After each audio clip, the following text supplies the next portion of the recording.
This bra lifts your bust like no other. From this,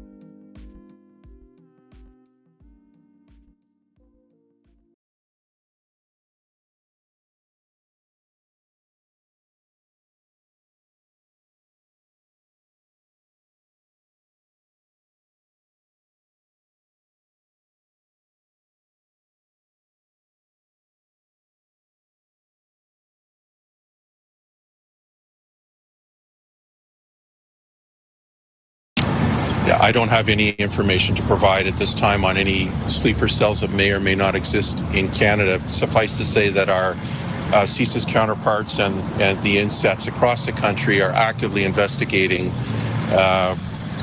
matters such as this, and we will continue to do so.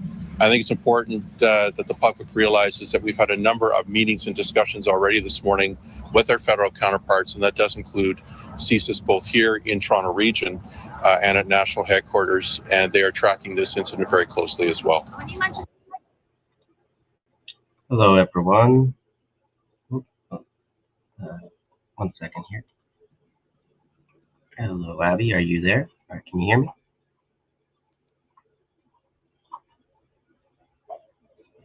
Hi. Can you hear me? What's up? I can hear you, yes. Hello, everyone. Yeah, hello, everyone. I'm sorry. I'm a little discombobulated because usually, like, when my mom goes to this place, it's over at like 2. So I just happened to, because I didn't see her in her room, and so she's in the van, passed out.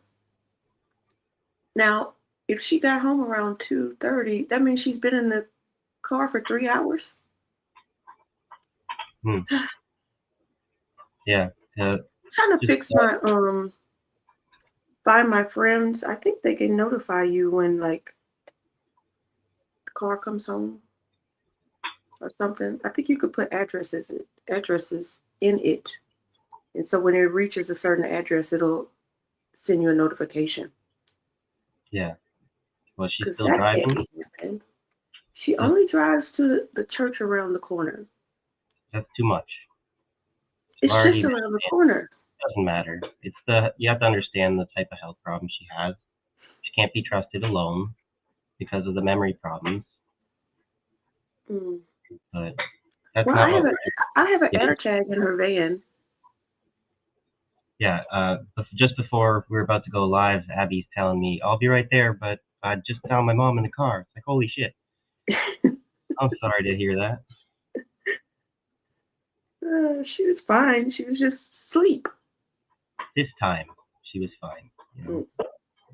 I had a similar experience with my grandfather who had Alzheimer's when I was a teenager, and there were times where he would go for a walk and he would end up getting lost, and all kinds of incidents happened like that because of that. Very dangerous situation. There was also a woman who took advantage of him because he was living in the town of Amherstburg, which is like a half an hour away from Windsor and LaSalle, where my parents live. So we were letting him live by himself for too long. And one of the prices that we paid for that was there was one of these con artist women who like to approach older men, especially older men with memory problems, and then get them to spend money on them until they don't have any money anymore. So you can't be trusting your mom by yourself anymore. It's just not okay. You're probably right.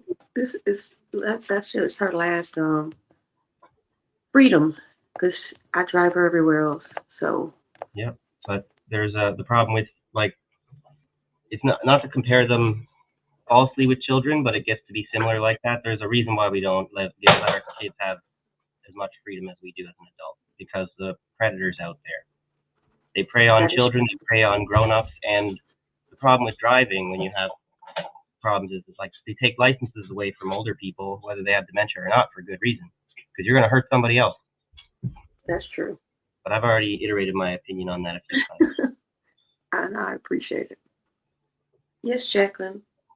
You like my hat? I had to switch it up on you guys this time. That's a nice Thanks. Yeah. Thanks. I'm gonna have to find me a new hat one day, but I'm a little too frugal. I could have chosen to buy a new hat a long time ago, but I choose to save my money. So, what is this about the consulate? So It went by so fast. Yes, breaking news. Another false flag attack.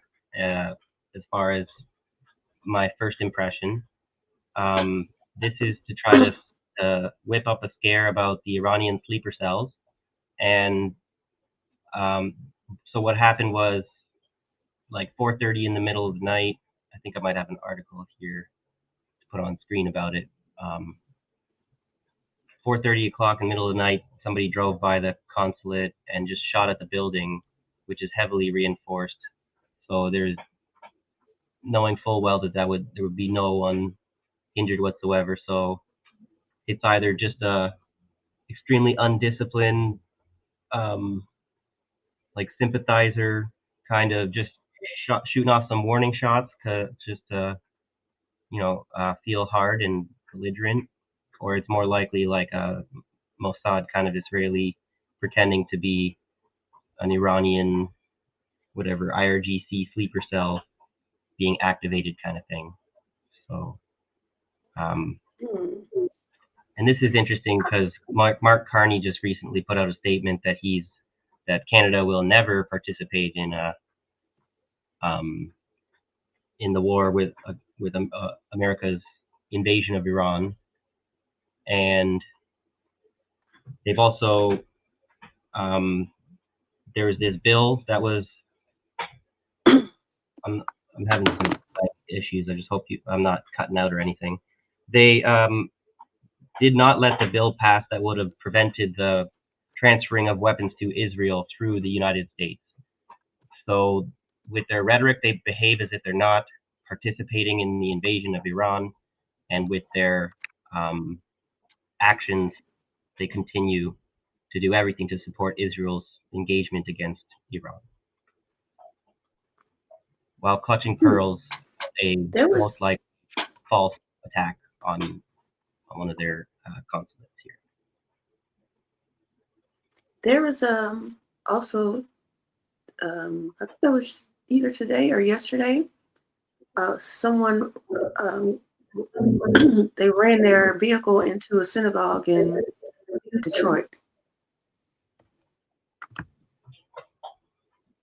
So right. I don't. So there's I don't think all over. Yeah, I think he's the only person that's dead though. So that makes you wonder too, right? Mm-hmm. Well, there was another and story. Then, like Jacqueline was saying, like Jacqueline was saying right here. Haven't seen it, and Fox News been warning everyone that there's going to be an attack any second now. Yeah, they're saying in California is going to get hit. I'm like, well, how do they know that? Well, they're just they're actually doing like legally problematic things when they're claiming, like slandering the Iranian diaspora basically as a terrorist threat that needs to be dealt with, and when there's no actual indication. You'll look at like what the FBI or like the police, like the official government body will quietly say that there's no observed like threat at this time, and then the government, the administration, whatever bipartisan bullshit, they'll go make an announcement about perceived terror threat that the agencies have not officially put out. Makes no sense. Uncle, what's up, Unc? He says the White House, of all places, have debunked the Cali attack threat today. So this just makes everything completely chaotic and confusing, and seems like that would be the point, is to make everyone wonder. It's the fog of war stuff. Like, we're all just going to be chasing all these cars like dogs, whatever. What the hell is that? What the hell is that? We have to have that discipline and figure out what to ignore and see if it pops back up, if it's relevant, you know. And by the way, Uncle Warren, can you put the name of your friend that came on your show? Can you put? It's gonna be. I can't remember his name. I subscribe, but I don't remember his name. So it'll be hard for me to go through my subscriptions. I don't know where to start. Okay, so what you got here? Yeah, this is that U.S. consulate thing we started with the video. They're calling it a national security incident. Nobody got hurt at all. And it's the national security incident is the government making false flag attacks on itself to declare a national security incident. That's the reality.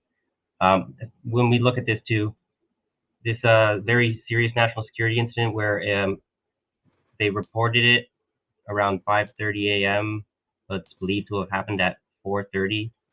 So shots were fired and it took the police an hour to get there. We have a national security incident with that right there. So a white Honda CR. Highly suspicious. I'll bet you they haven't caught anybody either. So-called national security incident, or whoever they catch will be. Who knows if there's, actually guilty. So, a white Honda CRV heading southbound on University Avenue reportedly stopped in front of the consulate at 4:30. Two male individuals then got out of the vehicle and fired multiple rounds at the building with a handgun before getting back inside and driving southbound. When officers arrived over an hour later, they found gun shell casings and damage to the front door and building. Said people were believed to be inside, but no one was injured. The building was heavily fortified. Likely people inside didn't even hear the shots fired. Shooting was only reported after a witness flagged down an officer in the area an hour later. Sounds very suspicious. How would a witness have even known that an hour later to what they just observed some damage to the door? Or likely they called it in, whatever, because nobody else called it in, whatever. They needed an incident, right? I don't know. I'm speculating, right? So, they don't have. You guys don't have those. I think when shots are fired, they can. It's some technology where they could tell like where the shot is coming from, based on the sound of the shot, and it'll just automatically alert the police. It's not everywhere. I think they're trying to like put them around more and more. So maybe you guys don't have that yet. Uh-oh, can you hear me? Yeah. I wouldn't want to sit too much on that on the opening story, because it's more important when we're connecting it, if there's any other dots to connect it with. This came out last week, or yeah, I'm not sure exactly. I heard this, I think, on the weekend or something. There was apparently 2 terror suspects accused of tossing makeshift bombs at the New York City Mamdani's home, and it's an ISIS-inspired attack. So it connects more to my theme about the situation with the Iran war in the Middle East. And there was some talk about, let's get the Kurds to do a ground invasion, which is utterly ludicrous when you understand how the Kurds are being betrayed in Rojava there. Like everyone has predicted who's been paying attention, you can't trust the Americans. So they were fools to act like they could set up an anarchist, democratic, autonomous region in Syria and get assistance from the American empire, and somehow you're going to be your anarchist democracy. No, there's no way. So when you say I can't see, That's run its course. It's fully coming to a head. so when you said ISIS, are you talking about the? I forgot how you use that acronym. I don't think you're hearing me. What's going on? You're lagging a little bit, and there's also the delay. Oh, okay. I'm I was hearing you. wondering. There's a bit of glitching. So Oh, okay. I was asking what's the acronym that you use for ISIS? I forgot. yeah, maybe if we might need to be leaving and coming back, sometimes that fixes it. Okay, I'll leave and come back. Am I slow or laggy for you? Okay.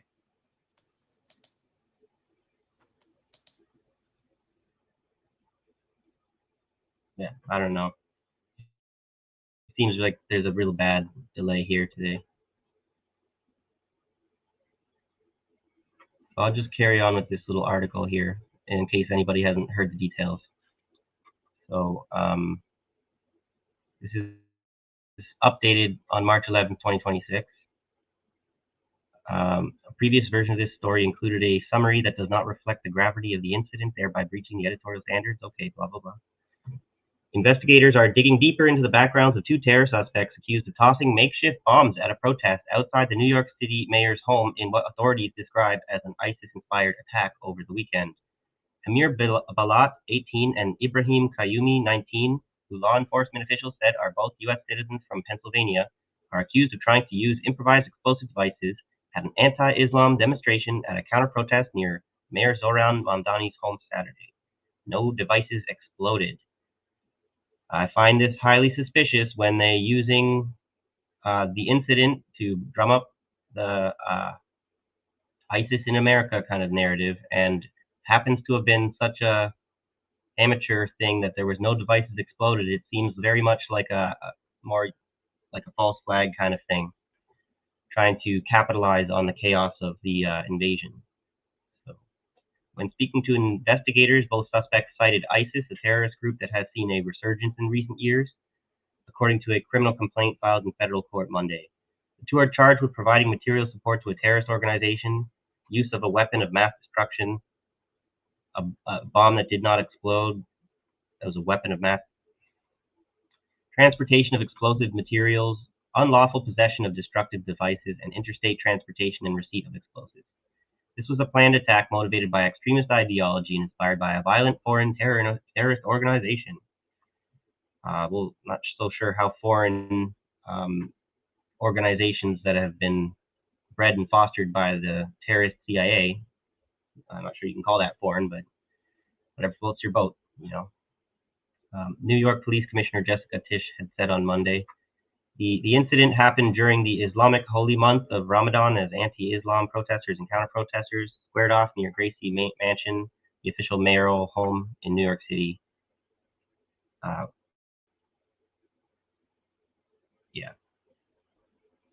Levitt cited an FBI investigation into the attack and charges brought against the two suspects by the DOJ and the U.S. District Court, the Southern District of New York, saying, "I know they won't rest until justice is sought in this case."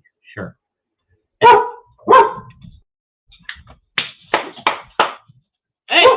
Hey! Come here! Bad girl, stop it!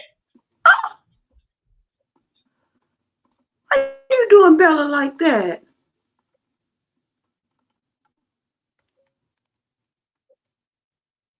Testing, testing. Now, is he frozen? I'm so confused. What's happening? That when she's people coming down the route. Sorry. I think now you may have to leave and come back. Because you're. Oh my God. Can you I leave can hear and come you, back? but I think the signal here might be on my end. Yeah, if you could leave and come back, that'd be great. So Yeah, while he's doing that, it's already took me so long. But it's not like you're freezing now. You got to. I don't know if you can Yeah, hear me. I'm just okay. You got that there. All right, good. You need to leave and come back because you're freezing.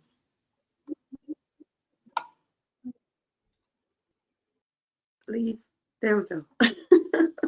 I wanted to share with you guys this independent content creator, Jabari Media.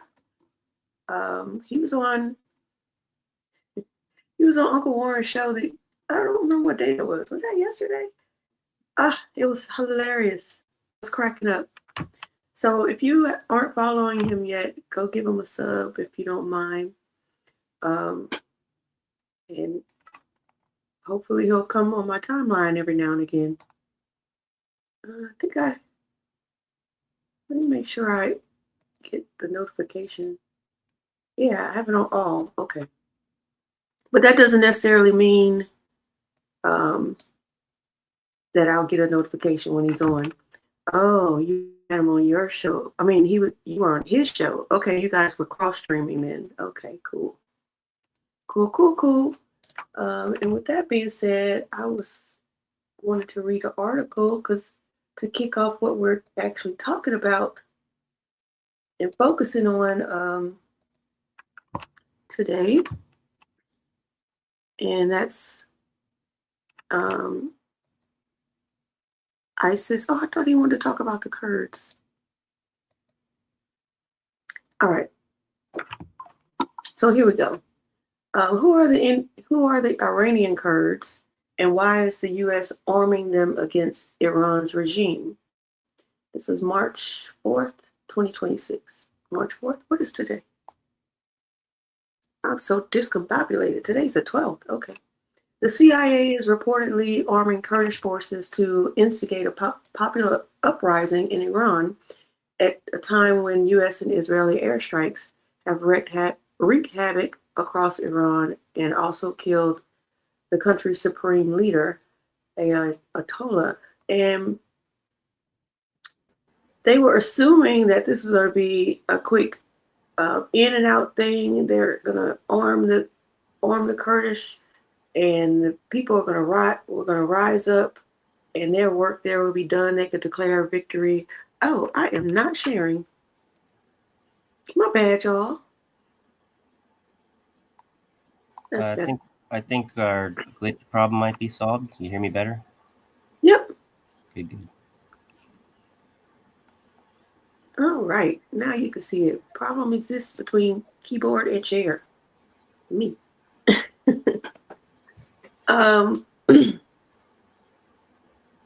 So yeah, I think whoever is advising Trump thought that they were gonna let the Iranian people do the work, and then they declare victory and be able to install whoever they want to install. But that's not the way it works.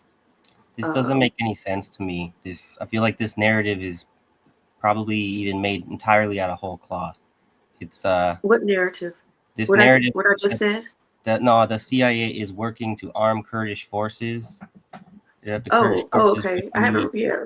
Actually participating actively right now, like taking weapons from the Americans to go try and instigate this ground invasion because of what's been happening to the Kurds in Syria. And so if this is really true, then we're supposed to believe that the Kurds in Syria and the Kurds in Iraq and Iran and Turkey, they're not in communication with each other. They're not in agreement with one. They don't have solidarity. They're not a national unified movement. So it's contradictory to me. I think the Kurds in Iran would look at what they've done to the Kurds in Syria, and they would be furious. They would be in support of Iran. But I don't know. Mm-hmm. It's complex, whatever. We can't be talking about places we've never been and people we've never talked to as if we know them like the back of our hand.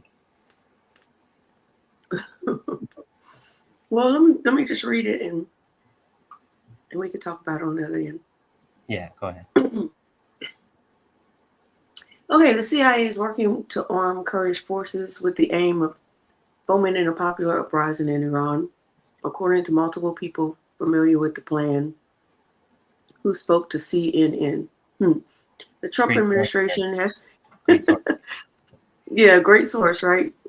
Multiple people familiar with the plan, but they have been saying this, that they were, like I mentioned, that they wanted the people to rise up, but that did not happen. So maybe they were just taking their weapons. I don't know. Mm-hmm. The Trump administration has been in active discussions with Iranian opposition groups and Kurdish leaders in Iraq about providing military support, the sources said. The discussions reflect a broader effort by Donald Trump's administration to pressure the Iranian government as military operations escalate. Iranian Kurdish armed groups, which have thousands of fighters operating along the Iraq-Iran border, primarily in Iraq's Kurdistan region, are seen by some U.S. officials as a potential ground force capable of stretching Tehran's security services. So, but like you said, it doesn't seem likely. But then maybe they're just taking their weapons and stockpiling them for use against them. I don't know. So there's an interesting tidbit here. Several Kurdish groups have issued public statements since the start of the war, hinting at imminent action and urging Iranian military personnel to defect. In response, Iran apparently struck Kurdish positions and said on Tuesday that it targeted Kurdish forces with dozens of drones. So I would be inclined to believe that, or to not believe that right away, that it would be, I would like the confirmation that it was Iran that struck the Kurdish positions. But if Iran is saying on Tuesday that they targeted them, then I think that's a credible report. And then you see how it said according to CNN. So basically CNN put this out there, and then multiple, well, I can show you, multiple outlets just ran with it, with the information. So Guardian News was one. This one, Times Now News, like they're just repeating what CNN told them. So that's a kind of a red flag too. And so this is where I'm saying I'm skeptical that they would be so stupid and useful idiots, so willing to throw their people away at a chance for something that they're never actually going to get, because the U.S., once they wipe out Iran, they're not going to allow a real Kurdistan to be established, at least not one that's not subservient to U.S. interests. So you'll just go through the exact same problem of them targeting your brand new Kurdistan as they are doing in Syria, like right fucking now. So it's possible that they are that stupid, that corrupt. Of course, we have to keep that in mind. But we shouldn't assume, we shouldn't like leap to the conclusion that everyone is that stupid. That's just anti-intellectual, like intellectual laziness and anti-intellectualism. Lance is saying in the comments that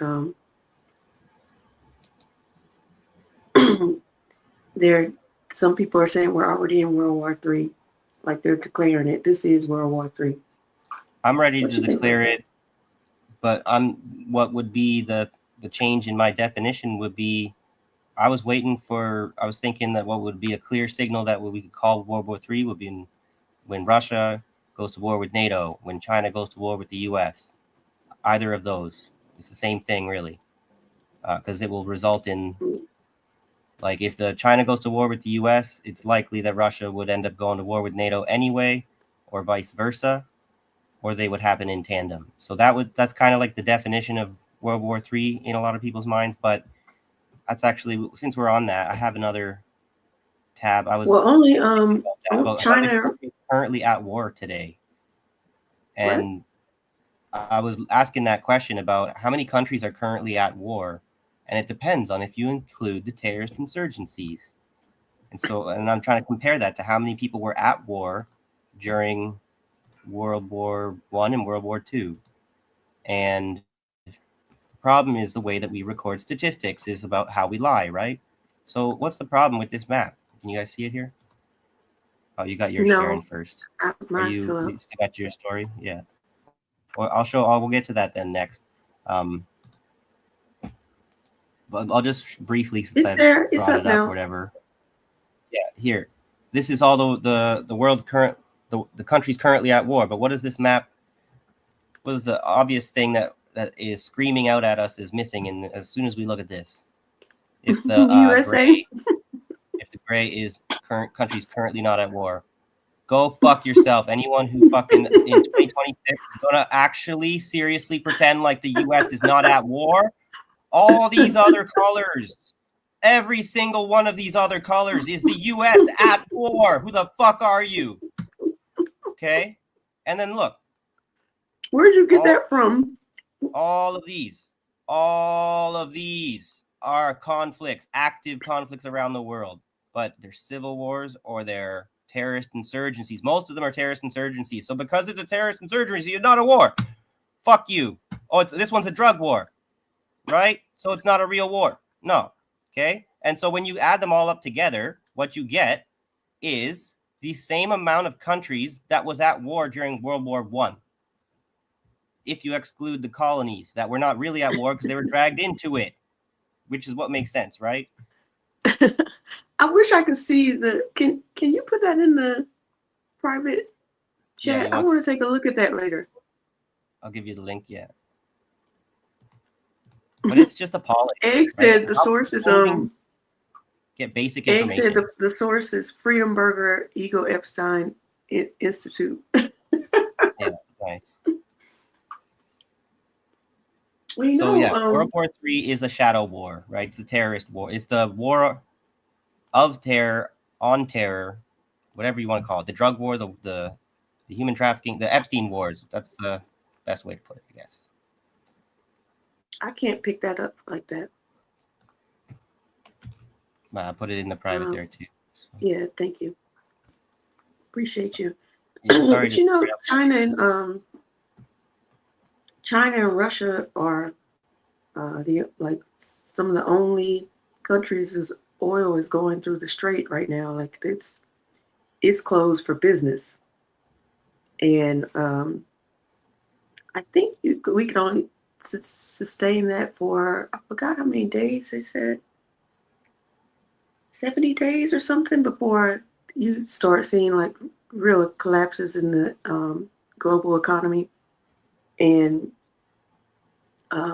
maybe that would be when some other people join in on this conflict because they need that strait to be open for business. There is a certain amount of strategically, it makes a lot of sense to not just jump in right away just because the bigger parties got started wherever. It makes sense for people to wait for their moment to do what they feel is to enter into the fight when they feel is right. So that's a logic you could say for Russia and China, where of course they've been doing a very good job, just like Iran, like acting like the rational player here, acting like they really care about peace. I believe you. You do care about peace. Good for you. I'm pretty sure I've always believed that you've had this plan, this last resort plan, that you will have to fight America if they become belligerent enough. And I hope I'm not fucking wrong about that. But because I think that we can never go to war with the Americans because we're too powerful as Russia and China. If we go to war, then the world ends wherever. Then that means by default that you are not antagonists. You are cooperative entities. There is no adversarial relationship with people who have agreed not to ever go to war with each other because they have enough nukes to destroy each other. That is fundamentally a cooperative relationship. So I want to show you. I want to go back to that article the map that you had.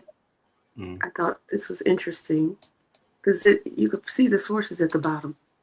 They try to use the article instead of talking about the global conflicts around the world. They waste most of the whatever the type is.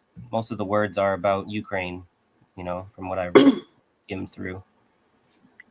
So two of their sources is Wikipedia. Yeah, what the fuck? And then The Armed Conflict Location and Event Data Project. So then we have to go look and see like who that is. Council on Foreign Relations and the Swedish Conflict Data Program. Yeah, probably some think tanks or something. That sounds like NATO's opinion about who's at war. Mm-hmm. Yeah, I just found that to be interesting. Mm-hmm. Thank you for that. Yeah. Mm-hmm. So let's see about. Did you wanted to go back to your article there? No, it's okay. Okay. Then let's. We can go to another article here. Here, I'll share it.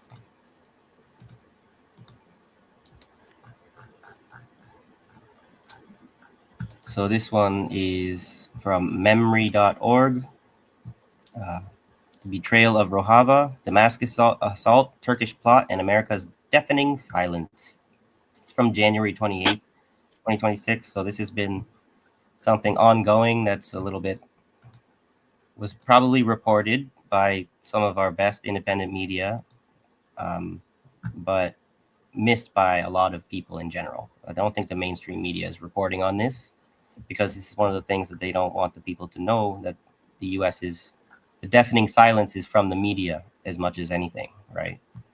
The Kurdish-led autonomous administration of North and East Syria faces an existential war. Since early January, forces loyal to Syrian transitional president Ahmed al-Shara, aka Abu Mohammed al-Jalani, have launched a sweeping military offensive across northeastern Syria. What began with assaults on Kurdish neighborhoods in Aleppo, such as Sheikh Maksud and Ashrafia, rapidly expanded to Raqqa, Deir Ezzor, Tabqa, and Hasaka. Sorry for the pronunciations. Seizing oil fields, border crossings, prisons holding ISIS detainees, and vast territories once under the control of the Kurdish-led coalition Syrian Democratic Forces.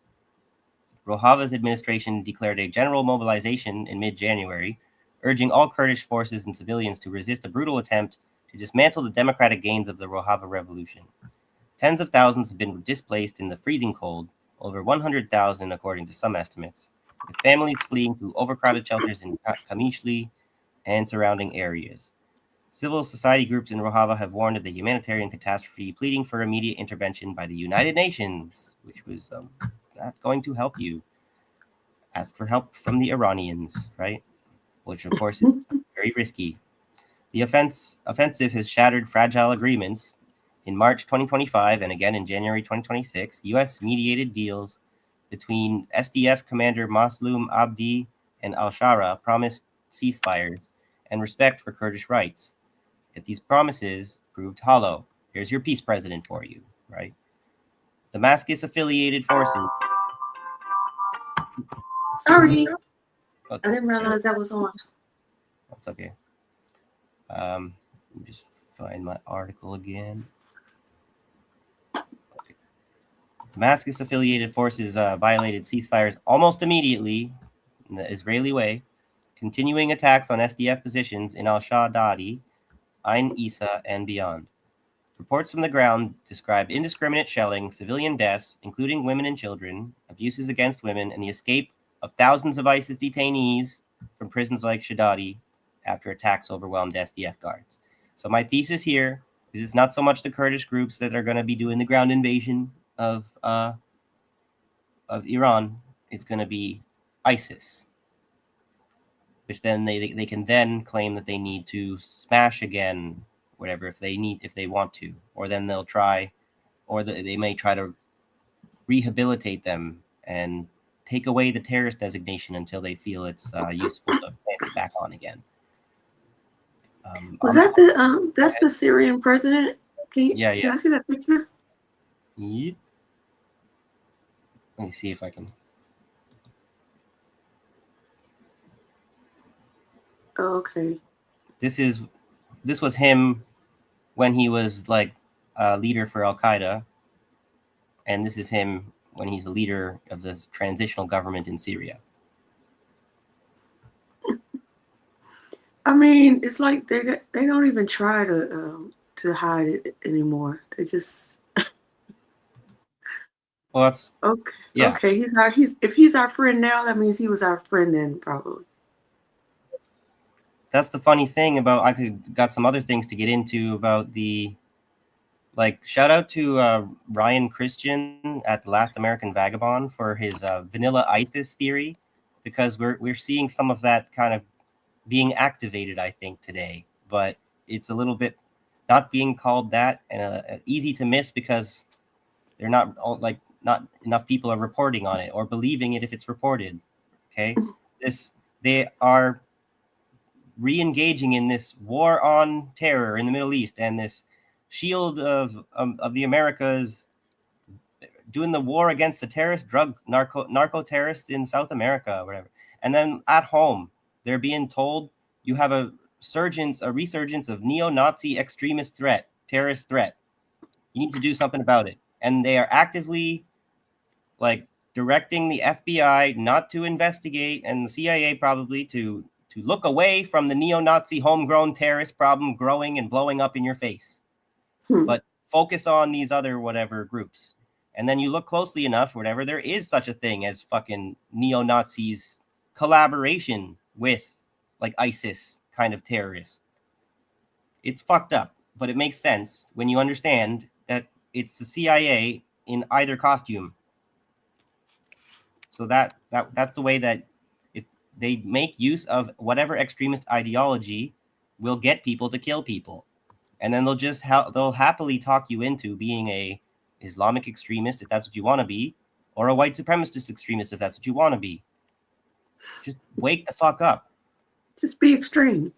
Right. But yeah, as a lesson for leftists, then they want us to be doing our Antifa kind of extremism. And they are successful. You got to wonder, especially some of these assassinations or whatever plots and everything that we look into, or these shootings that happen. I wonder about that trans shooting in Canada recently. What is often coming out to be the case that Ryan Christian has demonstrated in some of his investigations is that it's not a random incident. It's not something that happens in isolation, where these people are targeted by the intelligence agencies, and then they are talked into doing this kind of terrorist violence, whatever, so that they can use it for media purposes or for propaganda. So that will be something that we should indict our intelligence agencies for, considering that they're not even allowed to, according to their own laws, because of whatever church commission, they're not allowed to engage in that kind of stuff. But they do all the time, don't they? Getting on a bit of a tangent there, though. Getting ahead of myself. So, no worries. Yeah. Good to see you all. I didn't really say hello to you guys. Wesley, Lance, XD, Sean, Driving Me Macy, Cobra. Always good to see you guys. Thank you. Everybody. Everybody. And those lurking in the background, too. Hello. All right. So, yeah, we got off. Now I'm like, now my head's kind of spinning, rather. Oh, shoot. Sorry, that was Jamie Oliver. That's all right. I got mic. Yeah. I had to fix my mic anyway. Okay. So this is an opinion piece from, oh, wait, I gotta share. Got to share my screen. So the reason I'm reading, okay, is from the Jerusalem Post. So, I mean, take that. They're willing to, like you're saying, outright admit. There are some American officials, I don't know if these are Israelis saying this or whatever, but they're actively saying that they used them, and the time for using them is over now, and we're done with them. It's such an insult to the Kurds. But they kind of deserve it because they were that fucking stupid and useful to American imperialism. You want to be useful? Fine. Useful to American imperialism? Not fine at all.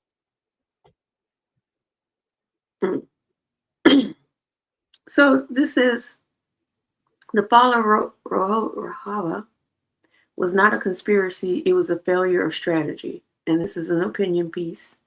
It was a successful Rojava strategy. did a failure of what? You said successful strategy? The successful strategy of betrayal. But whatever it was, let's read their opinion. Go ahead. Rojava did not fall due to a covert agreement among global powers, as claimed. Instead, its collapse was largely self-inflicted. Okay, since the collapse, so this was in February, by the way. Can everybody see that? Let me see if I can make this bigger.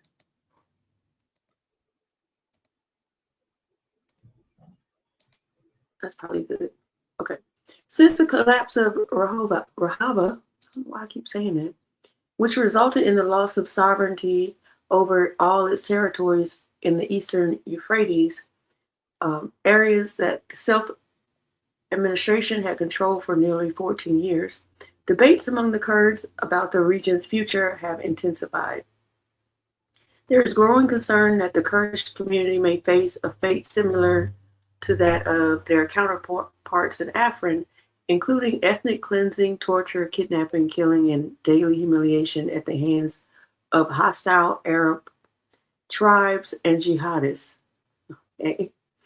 Thanks for just putting that down and not explaining at all who their counterparts in Afrin are. Sorry.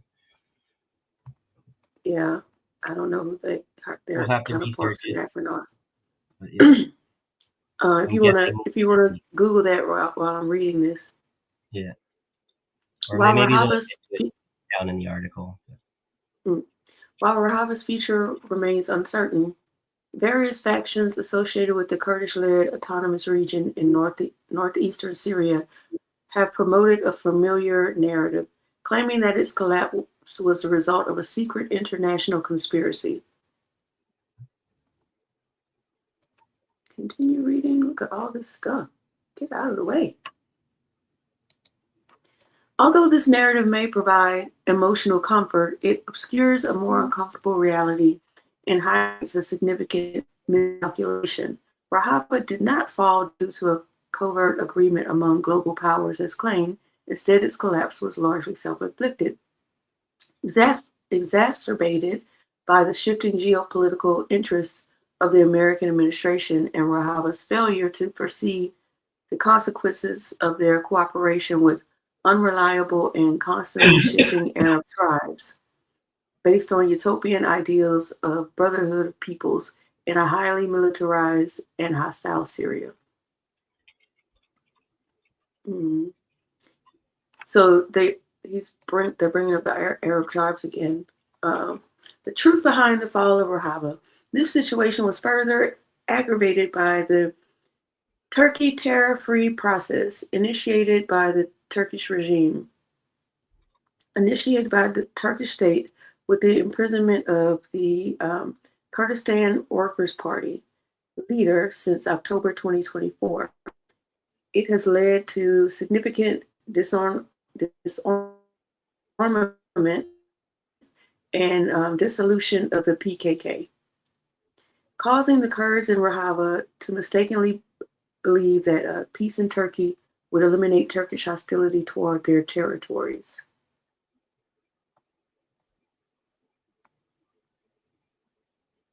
Turkey, they're such a conundrum. Yet they miscalculated, believing that it was the Turkish regime conducting anti-Rojava diplomacy with the United States, European nations, and Arab states. Turkey trained and advised various Turkish-led Arab,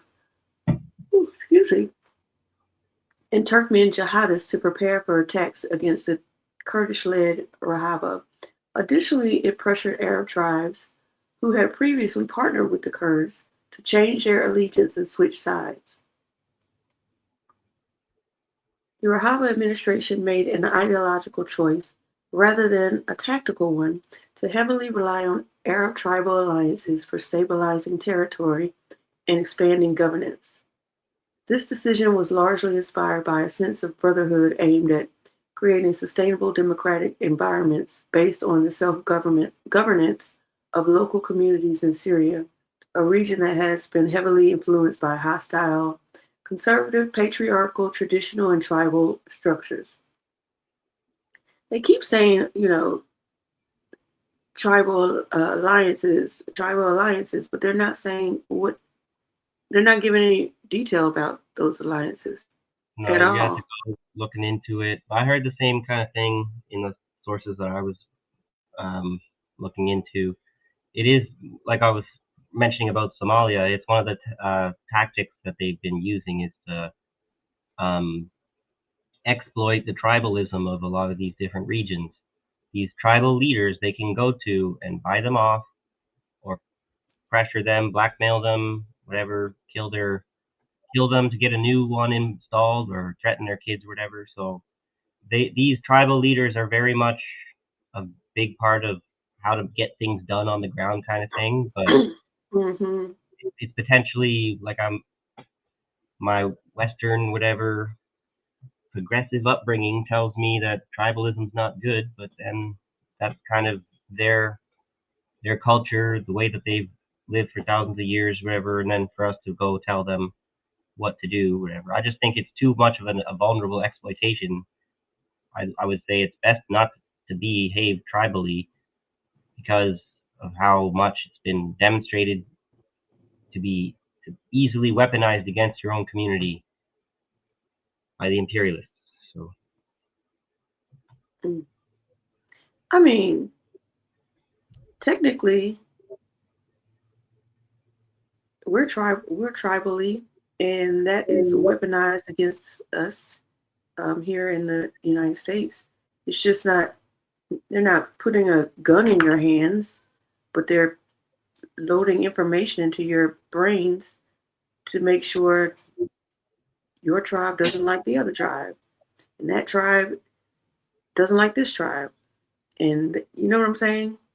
yeah, it's just we have this Um, problem with the way we identify. Our entire identity is built around what we consider to be our tribe, and that's not really, I think, healthy psychologically or for the community. For your own tribe, so to speak. That just gets you into playing that team sports mentality. That's where I think people, it's easy to kind of think of like communists as their own tribe or whatever. As if we talk like we're better than that. We're just as much involved in all that as much as anyone else. I feel like that's not quite fair. Where it's like a false equivalence. Try to say communists are just like the capitalists or whatever. We're not trying to actually exploit tribalism. I don't think it. I think it becomes a bit of a challenge for us. What's our policy on it? Do we preserve it, or do we seek to encourage them to move past it? I would say maybe my opinion is the second is option's the better one. But it has to be voluntary. You can't coerce people into changing their culture. hmm. I'm sorry, I'm trying to check my cameras because I don't know what's going on outside. Hmm. Sorry, I can read a few paragraphs anyway until the ones that I can see. Okay, Says, I gotta go. Yeah, can you read it for me? I gotta look outside the window. all right. I'll be right back. Okay. However, they fail to account for the region's demographic complexity, leading to ideologically driven decisions that came at a significant cost. Instead of diversifying alliances beyond Syria and forging durable interest-based partnerships, the leadership made little effort to develop alternative arrangements for fear of alienating tribal actors. When these tribes withdrew their support, the consequences were immediate and devastating. Jihadist groups advanced rapidly toward the borders of Hasaka, Koban, I don't know how you pronounce that, Kobane, and various Kurdish towns and villages. In Afrin and Manbij, Arab tribes similarly abandoned Kurdish forces, leaving them isolated and vulnerable. These developments were foreseeable, yet little was done to mitigate the risk. More concerning was the failure to learn from these setbacks. That line could be read about America right there. All this stuff, with ICE, the Trump administration, the wars on Iran, the constant support for Israel that was never going to stop just because you thought you were electing the guy who said he was America first. Those developments were foreseeable. Little was done to mitigate the risk. Same thing with the neo-Nazi terrorist threat on American soil. Those developments are foreseeable. You're choosing to do nothing to mitigate the risk. And you're refusing to learn from the failures, the setbacks of the fucking Nazi, whatever ideology. Abandon that shit. Don't ever let it come back ever again. You don't want to learn that fucking lesson that there's nothing useful about Nazism. Nothing right, nothing useful, nothing, like, it's not pragmatic. It's just nihilistic, fucking sadistic, potentially satanistic kind of stuff, wherever, or ball worshipping kind of thing. That's more logical to explain why they won't learn the lesson, is because they're crazy enough to believe in this kind of human sacrifice bullshit. Because if that's not the explanation is that they are nihilists. They're Machiavellian, whatever. So that dark triad of psychology, psychopath and sadist and the Machiavellian kind of nihilist, That's who I think that they are. And then when they go around putting out propaganda that they're doing a holy war, and everyone sits back and decides to throw their fucking critical thinking out the window and go, yeah, you know what? That makes total sense. I remember last year, whatever, Trump was, or a couple of years ago, everyone was talking about how Trump converted to Judaism, but he's doing that Christian holy war.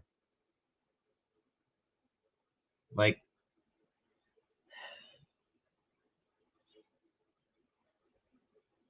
it's just, you got to stop taking them at their word for it when they say something. They pretend like they're gonna do a holy war when they're atheists, whatever. Why do you let them say that shit? So, let me read a bit more here. I mean, that kind of makes sense because also don't the Zionists want to bring the Antichrist? They want a narrative to sell to the public. Even if that's true, some of them, those are crazy people. That's not the representative opinion of the average citizen, whatever. I mean, that's the brainwashed Israeli, whatever, that they convinced to come back for that right of return, whatever. But if half of them are atheists, they don't believe they're doing a holy war, but they believe in modern warfare strategy, which includes lying through your teeth. So they know full well that there's nothing religious about what they're doing. They're so far gone down their path of hatred there. They don't really, all they want is genocide now. They just want to see their people win. They want to be the one to write the history books and then write it as if it's not a genocide, it was a glorious thing. It's like they're fixated on that. I think some truly believe that stuff. Like Mike Huckabee. Yeah.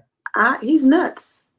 Well, there's also like paranoid schizophrenics who truly believe that they are God or that the devil speaks to them, and we sit around and we treat their thoughts as if they are just as valid and important as everyone else's. Ridiculous both sides of them there. I mean, we want to help them, whatever, by letting them commit genocide. I think there's some people do, like, the institution is the only way. Of course, that's like a very slippery slope. But for a Netanyahu and a Trump, if you're not gonna kill them, you have to institutionalize those people, like 50 fucking years ago.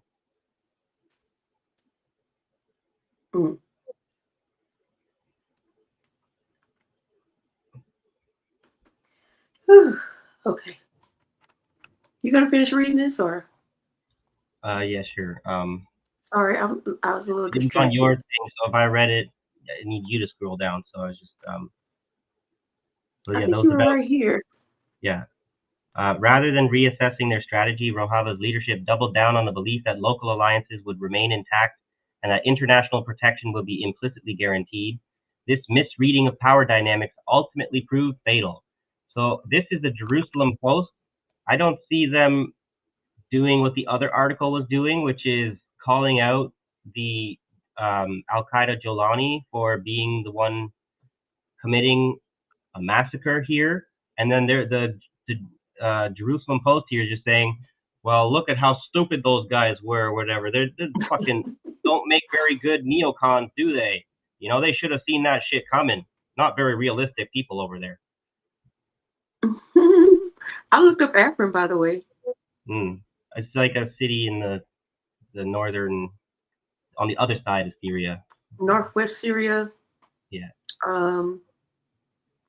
So that's just where the Kurdish were in that area, but it looks like so the region became occupied by Turkish forces and allied rebel groups, often referred to as the Syrian National Army. Yeah, they were overrun with the Assad regime was betrayed by the Russians and the Chinese and the Iranians. Unless that's whatever speculative, whatever nonsense. I think at this point, just like to say that Maduro was betrayed, I think to say that Assad was betrayed, there was a deal made. Unlike whatever, I think if you scrolled up to the top of this article, it's saying it wasn't a deal made by the multipolar powers that led to the collapse of Rojava. It was just bad calculations, right? You wanted me to go? But no, it was a fucking deal that betrayed Assad. It was a deal that betrayed Maduro. It's a deal that betrayed these people behind closed doors. And it was a miscalculation for them not to have seen that deal coming.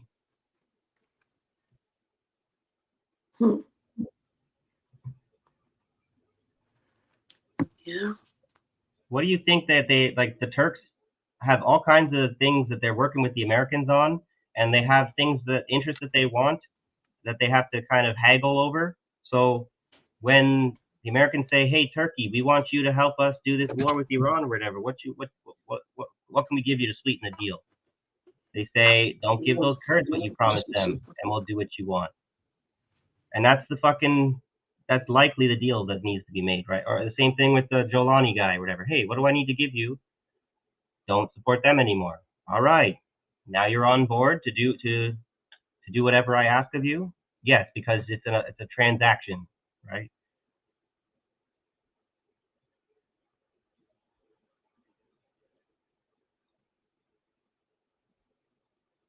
So I don't know if we should keep reading the Jerusalem Post if it's going to be a propagandic, too much propaganda. What is it saying? The role of the United States is often mischaracterized in this context. Washington did not form an alliance against the Kurds, but chose disengagement once its geopolitical priorities had shifted. That's the kind of sentence that you write when you think the people reading it are stupid. As if it can't be both. Certainly, U.S. Special Envoy for Syria Tom Barak played a highly detrimental role in aligning American geopolitical interests with those of Turkey, but it wasn't America that formed alliance or whatever. It was just, they just chose disengagement. Like, how do you fucking say that with a straight face? He openly displayed a lack of sympathy for Kurdish demands, reaffirming this stance on several occasions. I just think the Kurdish people or whatever, the leaders, maybe they were bribed or blackmailed into betraying their own people or whatever, because they can't see that coming from a mile away. They're signaling to you that they're going to betray you. When Assad fell, it should have been the biggest signal of all, that you're on the chopping block now because their main objective was accomplished. What's the next objective? So that's kind of answering Jacqueline's question. So last year when Assad, they had a standoff and Assad fell, and they kind of appointed Jelani in the transition. So Yeah, well, it's Jelani basically they basically installed a puppet. they had like a $10 million bounty on Jelani's head at one point, the U.S., for being a terrorist, one of these big bad terrorists that they're so concerned about. Okay. But then when he became useful to them, they rehabilitated him. They had him change the name of the organization, or the Al Qaeda organization that he was the leader of, to like Hayat Tahrir al-Sham or something like this. Unless that's one of the other ones I'm getting. There's so many of these fucking organizations. They have to get mixed up, especially if I don't speak Arabic or whatever. But it was HTS, I think it was called, and that was just Al Qaeda rebranded, and the Americans and the Israelis, they backed them in their resistance fight in the northwest of Syria. And the Turks worked with them too, whatever. Instead of doing their anti-terrorist whatever thing, like they say to the UN that they're doing, they should have, no matter what the Americans wanted, whatever, bomb the shit out of the terrorist organization until it was not there anymore. But they facilitated their civil war against the Assad regime, and now this terrorist organization is in charge of Syria, and they have decided to pretend like it's a legitimate government. It's insane. But this is where, if people don't follow the politics, when you like just jump into the conversation today, you just walk in the room, but what the fuck are you guys talking about? And we say all that, you're like, no way. But if you've been paying attention for 20 years, whatever, there would be no way that you could deny that that's what's happening. Okay, I haven't even been like listening that long, but if I live that long, I will listen that long.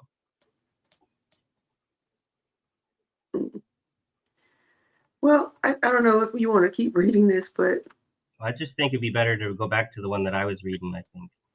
okay. And then we want to move on a bit because we're getting a bit hung up on, because we're doing something like doing the fact checking on the fly and stuff. It does slow us down a bit. So. But this is what I'm saying. This is a good thing to do, that juxtaposition of, you think you're going to read something from the Jerusalem Post, and it's like, unless you're that critical journalistic kind of reader where you just like deconstructed it like I just did and found out it's completely full of shit or whatever, then you can read stuff like Times of Israel and Jerusalem Post. But if you're just going to be a naive person who's trying to read the news, you're going to be misled. So, and maybe this is not as good either. I don't know. I have to go looking into who these are, but that's kind of why I wanted to pick the Jerusalem Post, to see like how they were going to frame their argument. I do that all the time too. It's useful and necessary to figure out what at least their public statements on things are, and that's how you can kind of dissect their propaganda. So, but this one, let me see how much. I'm just not sure about how much more to read, because I had some good things to share too. I'll just read like this paragraph here. Ahmed al-Shara's responsibility for the current massacres is undeniable. Under his rule, what is often framed as national unification has become a campaign to dismantle Rojava's democratic model, a multi-ethnic, a woman-centered governance system forged through years of resistance against ISIS. This is also the Kurds, where they've been like worldwide credited with being the strongest force in the Middle East to defeat ISIS, and they're no good deed unpunished. Their thanks for that is to be stabbed in the back and allowed ISIS to resurge all over again anyway. So, in practice, this means dissolving Rojava's institutions and forcing members of the Syrian Democratic Forces into the Syrian army, an attempt to erase Kurdish self-rule and subordinate it under Damascus's centralized authority. Al-Shara hypocritically insists that Kurdish rights can be protected through integration into the Syrian state, and claims his government is inclusive. Sounds a lot like what they pretended to say about Palestinians with Israelis and all kinds of other countries around the world. The Congo issue, I'm reminded of the situation in Congo, where they're acting like the The forces allegedly supported by the Rwandans, they need to put down their weapons and be integrated into the Congolese army or whatever, but completely ignoring all the corruption and like genocide that's happening by the Congolese army towards the rebel, whatever people fighting against them. Yeah, too many parallels. Force assimilation. Yeah, the complete lack of acknowledgement that people have the right to resist that kind of oppression and occupation. So, yet Kurdish leaders and activists have repeatedly rejected unconditional integration as a surrender of their hard-won autonomy, especially while open conflict against the Kurdish people persists. Completely rational, but when you're painted like some kind of like terrorist or whatever, terrible miscalculations, whatever, like, as long as you ignore the fact of all of what the U.S. and Israeli does, and everyone else is stupid or sinister somehow. So, from the outset of this offensive, Damascus-aligned forces prioritized areas outside the Kurdish heartland. They first seized territory in Raqqa, Deir ez-Zor, and eastern Aleppo, regions where local Arab communities were wary of both government control and Kurdish autonomy. In several of these areas, Damascus-aligned commanders exploited local resentment of status quo. This is where you can see some of the parallel information that they agree on, so that just because it's the Jerusalem Post doesn't mean that they can't use truth to tell a lie. So drawing in Arab tribes and armed groups with a mix of coercion, opportunistic alliances, and promises of status or resources. This weakened the broader SDF coalition from the outside and peeled back its territorial buffer without massive confrontation. While Kurdish fighters put up fierce resistance, the political fissures created by these alliances reduced the SDF's ability to defend its wider territory effectively. This calculated strategy allowed Shara's forces to push forward rapidly while deferring a direct assault on core Kurdish cities. The danger to these heartlands has now become starkly real. Even Kobani, the symbolic bastion of Kurdish resistance against ISIS, has been encircled and faces severe siege conditions, including limited access to food, water, fuel, and medical supplies. Tens of thousands of civilians have been displaced by the offensive, and critical humanitarian concerns are mounting. And this was just in January. And then all of this is happening, and let's make it worse by starting a war with Iran. What could go wrong? International diplomatic efforts such as temporary ceasefires and negotiated extensions have provided short pauses in fighting, but they have not resolved the core issue. The Syrian government's ultimatum for the SDF to integrate into the central military and security apparatus or face renewed conflict. These diplomatic moves have often been used by Damascus not as a genuine peace process, but rather as a means to consolidate control while keeping international actors at bay. And another development, I think this Syrian government army or whatever, I think they've been mobilized on the border with Lebanon. I'm not sure if they've been engaged in fighting with them yet, but I'm pretty sure that they're just as, it's very likely that they'll be involved in a ground invasion against Lebanon once they're done with the Kurds kind of thing, right? Against this backdrop, Kurdish communities, both inside Syria and across the broader Kurdish diaspora, have mobilized in protest and solidarity. So across the broader diaspora, this is where we're talking a little bit about old news today, but it's about the reason why I was thinking, why do I want to report on this, is because of these claims that they're going to use the Kurds for an invasion against the Iranians. But they're mobilizing in protest and solidarity based on what America and Israel is doing to the Kurds in Syria. So how are they going to square that circle? I want to see what's going to happen next. I don't want to see the suffering but I want to see like. Wait, say that again. Say that again. I'm saying I want to see them square that circle about how the Kurds, either how they're going to get the Kurds to fight against the Iranians, or how the Kurds are going to justify to themselves why they should when this is happening to them in Syria. So I'd love to see what happens. Though not in it's going to be brutal to watch this shit, but it's my intellectual curiosity or whatever about what is going to happen, whatever. This is like interesting politics, right? It's interesting war tactic stuff if you're into that. But not so much that I'm into it, but it's like that we need to be learning about this stuff if we're going to be had any kind of resistance at all. You got to get like hard enough to learn about this stuff instead of go watch like whatever your favorite TV show. I just wonder, like, how much of an alliance do the Kurds in Syria, Turkey, and Iran have amongst each other? Yeah, it's very hard to. This is where, as much as we've been paying attention for a while now, it's still hard to figure out what the fuck's going on, right? Because we can't have access to what's going on behind closed doors.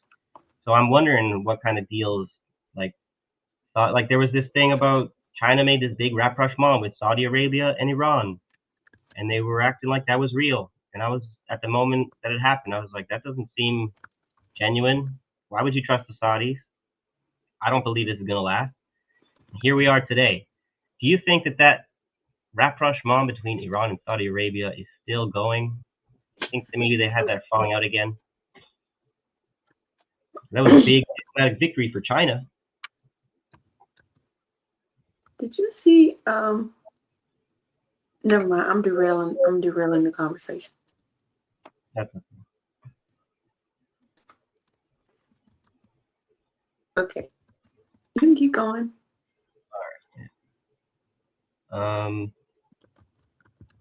So they mobilized in protest and solidarity, warning that their democratic project is under existential threat and calling for international support to protect civilians and localized governance structures. In reality, the Syrian government's campaign represents not unity, but centralization through force, a political project that would erase the pluralistic grassroots governance of Rojava and replace it with a tyrannical state structure that denies Kurdish rights. I would just want to say Cuba about that whole, we got to bring democracy, right? We want that pluralistic grassroots governance. And that's why Cuba's bad. But do you care about that? Because you just deliberately did everything you can to make sure that collapsed, that democracy in Rojava. So, juxtapositions are good sometimes. So I just want to read this real quick. Kurdish groups in Turkey, Iran, and Syria share ideological, logistical, and sometimes military ties, often rooted in the ideology of the PKK. The PKK is the Kurdish Working Party. Kurdish Workers' Party in Turkey. Okay. However, they terrorist organization by them, whatever. Even though the fascists in charge of Turkey are the terrorists, just like the thing we have to always reiterate because we have to undo that narrative. However, they are not a monolith alliance. Rather, they are distinct, sometimes competing groups. While Syrian Kurdish forces and Iranian Kurdish parties have previously aided one another and now sometimes coordinate, they face intense pressure from Turkey and disparate, often conflicting political goals regarding their respective states. It's complicated. When you try and factor in how do they relate, how do they get along with like Hezbollah and Hamas and the Houthis, they're not necessarily on each other's side.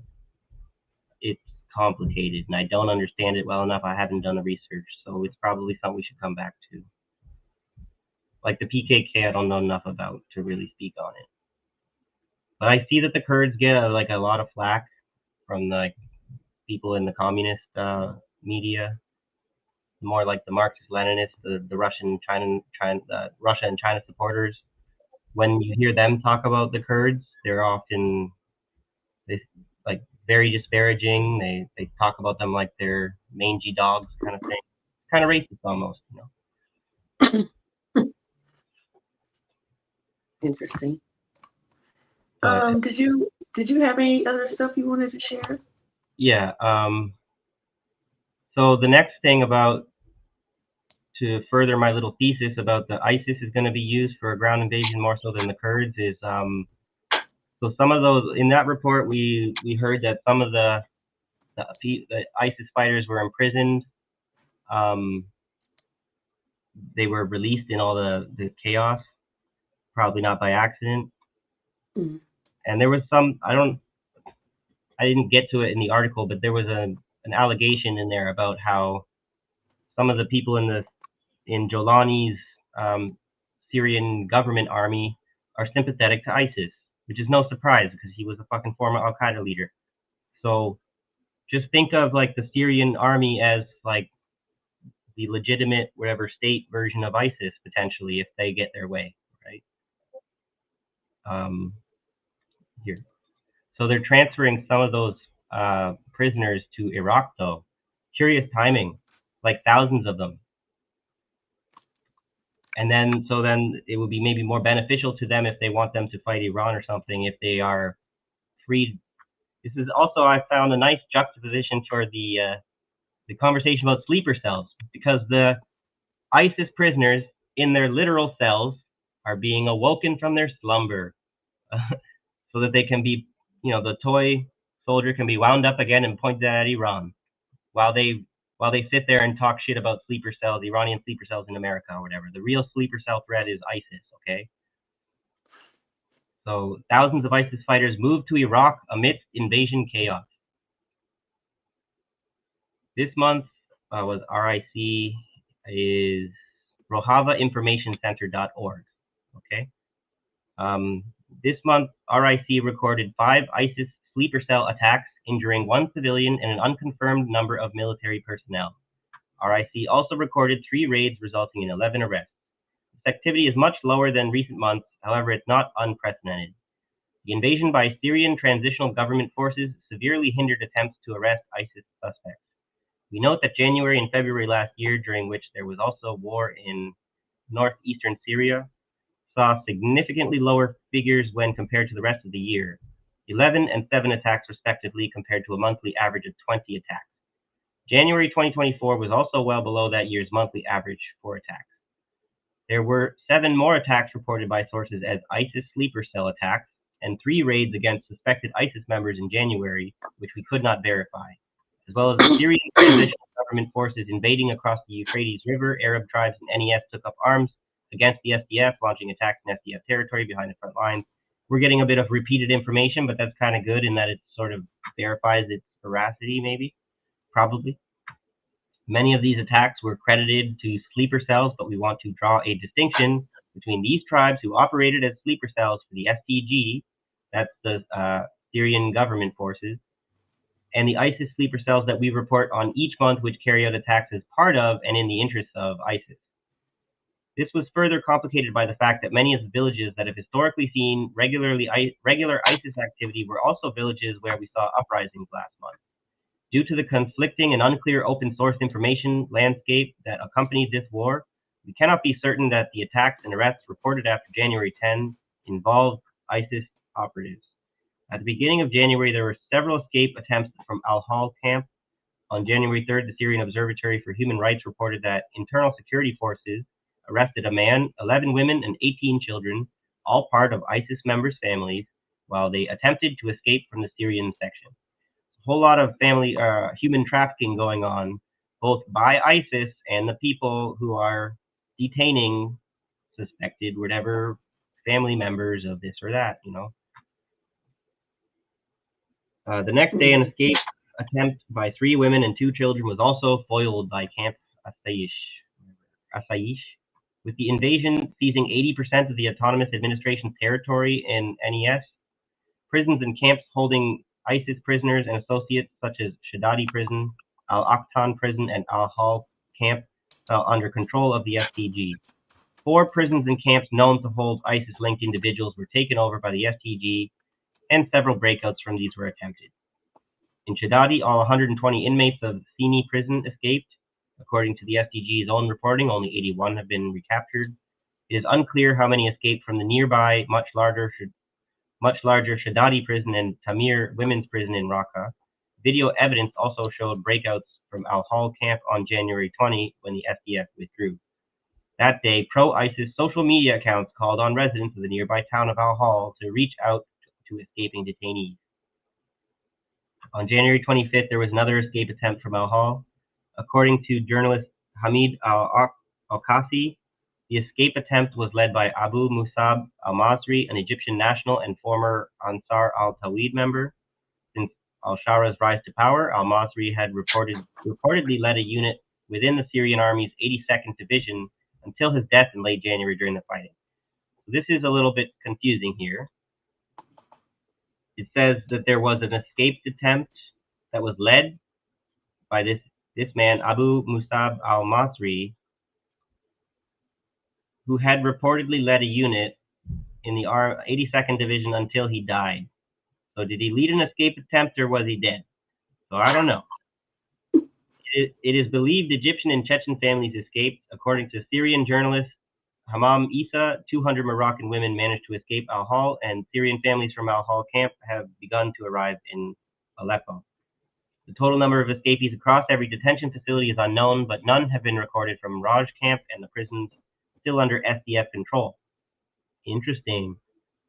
SDG forces and Syrian state media laid the blame for the escapes at the SDF's feet, claiming the SDF released prisoners. I was just about to ask that. Yeah. Is it an escape or did they like, oops, I left the door open? Well, this is where I don't know if this is the same article. There's probably another, like there's up to 7,000 of these ISIS prisoners have been moved to Iraq. And then there's been like drone strikes on the prisons in Iraq. So I might need to find, that will be this one here. Drone attacks on Iraq's ISIS prisons. Increased security concerns. What could go wrong? We're just going to ship them to Iraq while we're starting a war with Iran. What could go wrong? So I wasn't exactly, I don't know if we, for the sake of time, you want to move on from that last article, or I got this one. I mean, I'm just curious, like, is that how the doors got open? The drone strikes? I think okay, good. I think maybe it would be best to, like, that's a good, I'll put the links in the Discord, and you guys can check them out if you want to read the whole article. But we probably read enough to get the gist about the invasion of the Kurdish Rojava area has led to the prisons where the ISIS fighters were being held. Some of them are being escaping and whatnot. But to read this part now, the broader problem would be the dangers of ISIS infiltration and presence in Iraq following recent developments in Syria. So I mentioned Syria so that we can get to Iraq, right? So maybe let's get to Iraq. Excuse me. You want to have a comment here before I go get reading all? No, I was just looking at the map of the area, but I forgot what I wanted to ask. Okay. Well, just interrupt me if you got something you want to say.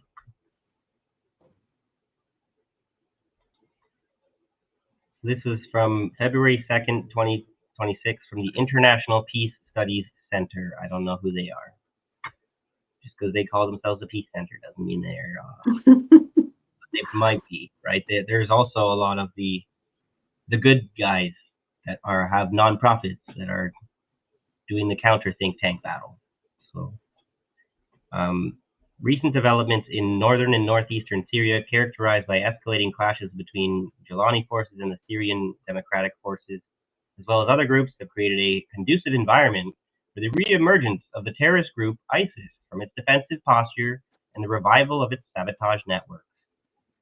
If you're a counter-terrorist to whatever operations America and Israel were real, you would know that everything that you're doing is a risk for this reemergence, which means that you would not do this if you were genuine about your rhetoric about terrorists. But we all know that you're not. It's just important for us as whatever citizens of our nations that are committing these war crimes to publicly, whatever the consequences fall on us, to whatever, speak that power to the truth and say, you guys are the terrorists, here's the evidence. So here we go. The mass escape of hundreds of dangerous ISIS elements from prisons under SDF control, particularly the incident at al-Shaddadi prison in al-Hasaka, marks the beginning of a new phase of instability. This event poses a serious threat to Iraq's stability as a direct neighbor and the former heartland of ISIS's self-proclaimed caliphate. recent developments and the beginning of a new phase of instability. This article focuses on the escalation of local conflicts that have weakened control over critical facilities. The al-Shaddadi prison incident was a turning point that triggered a wave of escapes by dangerous prisoners. Given its extensive shared border with Syria, Iraq is immediately at the forefront of this new threat, as the escapees will likely attempt to quickly rejoin their covert networks in the western and northern provinces of the country. Still have to go to 3 stores. Thank you. Thank you. Analysis of the causes and context of ISIS's resurgence beyond a security failure. To understand this phenomenon, one must look beyond a mere security failure. The following factors have played a key role in this resurgence. Strategic negligence of the US-led international coalition. The coalition's performance in completely destroying ISIS was goal-oriented yet incomplete. Its focus on regime change in Damascus and lack of commitment to the lasting eradication of ISIS allowed ISIS to preserve its structures in desert areas.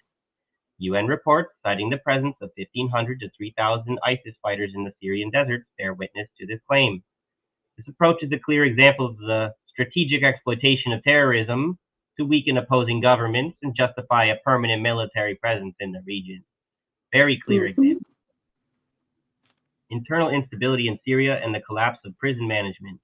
Recent clashes and shifting front lines have severely weakened control over camps and prisons holding tens of thousands of ISIS-affiliated individuals, turning this into a regional security disaster that exponentially increases ISIS operational capacity. The role of external drivers and actors in destabilization. Engineered developments in Syria with the United States, the Israeli regime, and Turkey as its main actors, by creating greater instability, contribute to reviving the operational space for Takfiri groups, which is what they are going to claim is the Iranian sleeper cells. Because what makes them a sleeper cell is that they're Takfiri, that they'll sit there and drink alcohol and smoke a whatever joint with you while they plot your demise. Some strategic analyses believe that a controlled revival of the ISIS threat could serve as a tool to pressure independent regional governments, including Iraq, and perpetuate foreign military presence. Direct threats and their consequences for Iraq. This resurgence creates diverse and immediate threats for Iraq. Given Iraq's longest border with Syria, escaped ISIS elements will immediately attempt to cross the borders of the two countries and rejoin their covert networks in provinces such as Al-Anbar, Nineveh, Salah al-Din, and Kirkuk. This increases the risk of widespread and targeted terrorist attacks against cities, religious sites, and vital infrastructure. And I showed you already that headline that there are drone attacks already happening on the ISIS prisons, right? Political social threats. Iraq's complex political and social landscape in light of regional developments and existing economic challenges will provide fertile ground for the ideological reproduction and recruitment of new members by ISIS. Camps such as Al-Hol in Syria have become dangerous hubs for promoting extremism.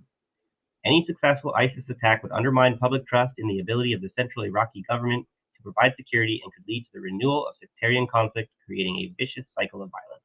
This is where I'm thinking, while the narrative is basically about Israel versus Iran, this is often one of the things you do, whatever you say, I'm going after that guy, I'm going after that guy, boom, and that's the guy you actually were going to get, and they go after Syria and Iraq instead, right? Yeah, I'm trying to find if Iran, oh, okay, I think this is it. So I was just trying to see if Iran has attacked any U.S. military bases in Syria. Oh, I didn't see if that was the case. Wouldn't be surprised, but yeah, I wish. I feel like their bases someone not necessarily in Syria because Assad was there for the longest time, so they didn't have established bases there until maybe recently. Okay. U.S. attacks on Iran. Okay, no, this isn't it. I'd be real curious to know like the list. Somebody has to be mapping that to see exactly who Iran, which bases they were hitting.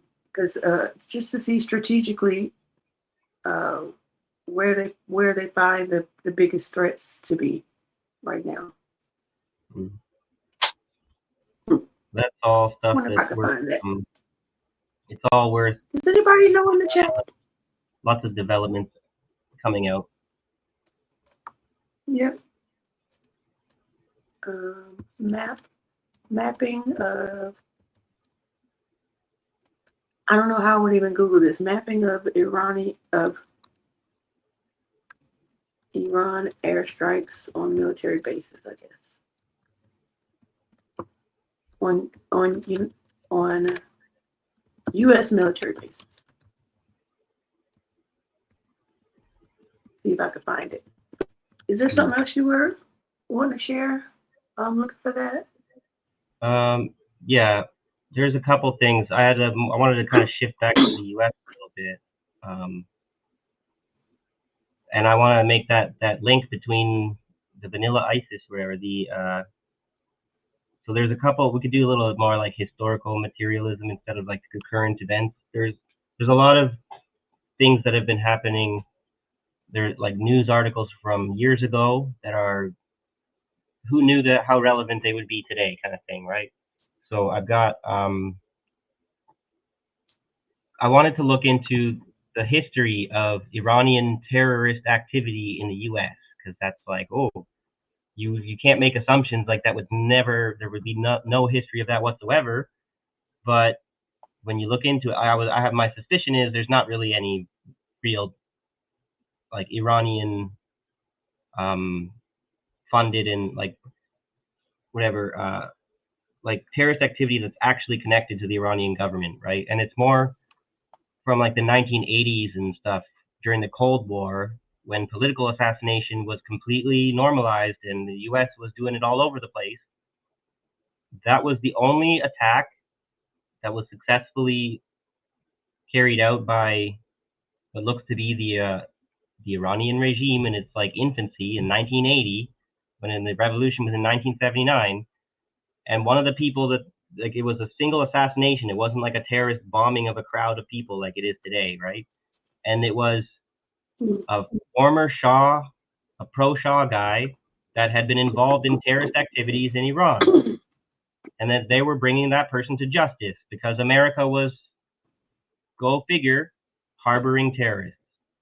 And Europe too.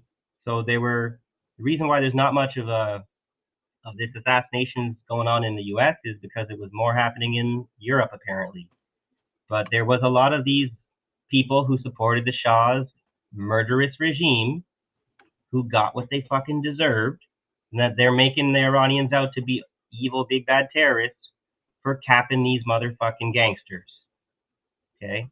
I mean, they're winning the they're winning. They're winning, by the way, but they're also winning the hearts and minds of American people. So yeah, that's not looking good for them. I found some type of map. If you put it up real quick. Okay, you want to put that up first? Okay.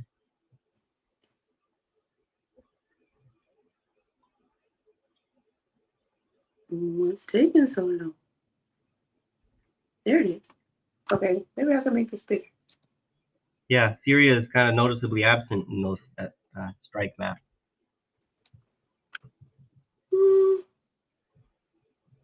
Well, okay.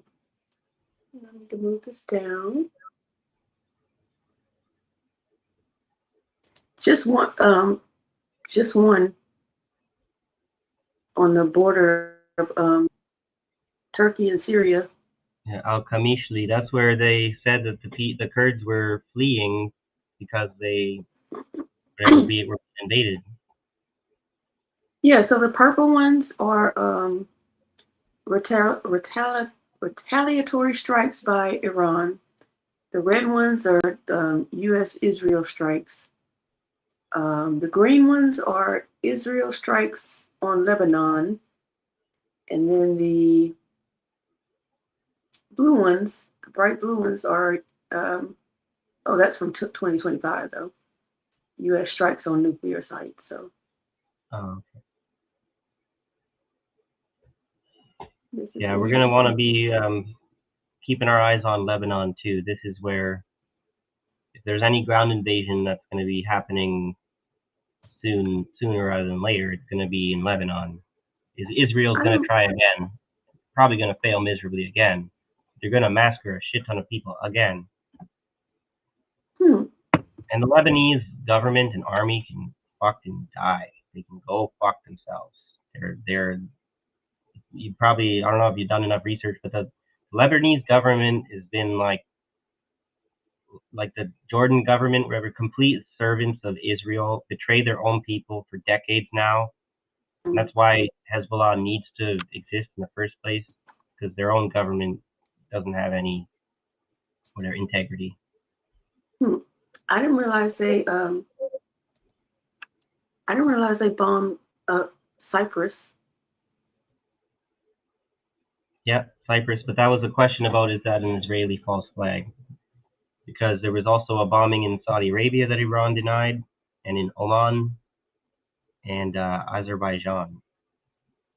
It makes more sense to me though that Iran would bomb the British as responsible for this, because they have had they've been up to their necks in it this whole time, and they do deserve a retaliatory strike. But it would not surprise me either if Israel, because it sounded like with the media reports I was hearing, like initially the UK was trying to act like they were going to stay out of it, but I think that they probably in their back channels they went and said to the Israelis, if you give us a reason that's justifiable enough to our racist public, whatever, then we'll be able to join you. But we have to also play our public with the message that we don't really want to get involved in America's war crimes here, but we will if we have to, you know. Okay. Before you pull up what you were about to show, let me show this really quickly. It's only like 2 minutes because they're talking about it in the chat. I already had it pulled up and now I don't know where it is. Let me go grab a cigarette while you do that. Okay. Oh, here it is. Okay.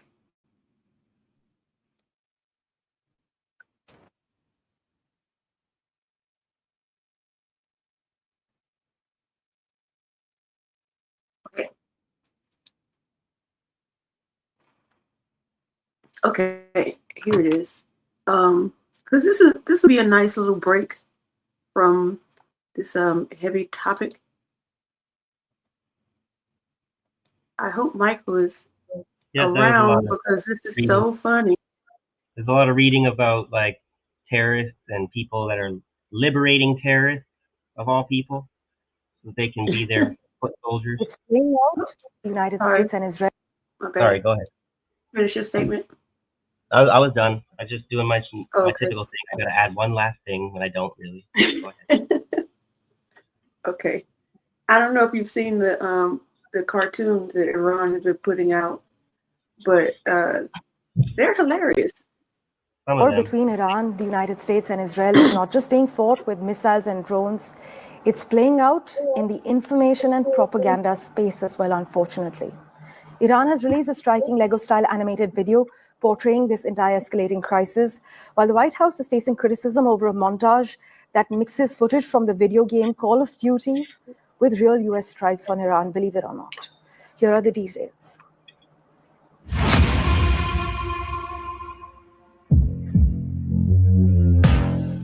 I might want to mute the music.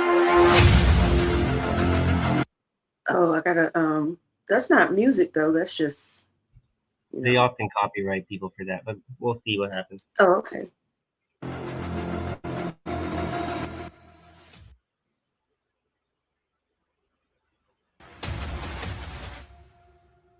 You gotta try and make war look so cool with the big bassy. I know.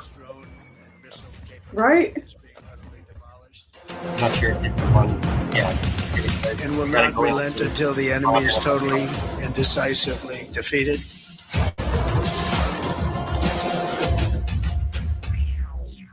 As missiles fly across the Middle East, another battle is unfolding online.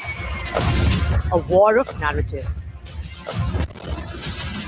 Iran's state-run Revayat-e Fat Institute has released a 2-minute Lego-style animated film depicting the conflict with the United States and Israel. The animation features toy-like versions of Donald Trump and Benjamin Netanyahu. In the video, a cartoon Trump presses a red button, launching. I was hoping this was the actual video. We don't need her to explain what we're It'd be seeing. funnier if we could just watch the. Yeah, I just want to see the video. Where would I That's what they find do. it? They cherry pick the authoritative sources deserve to be the first ones at the top, and then they give us the propaganda garbage. Right. Let's see. Someone needed to create a path that would allow Black musicians from all. So let me see if I show it on this one.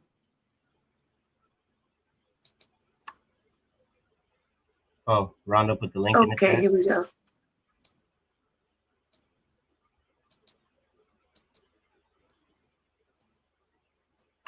Okay.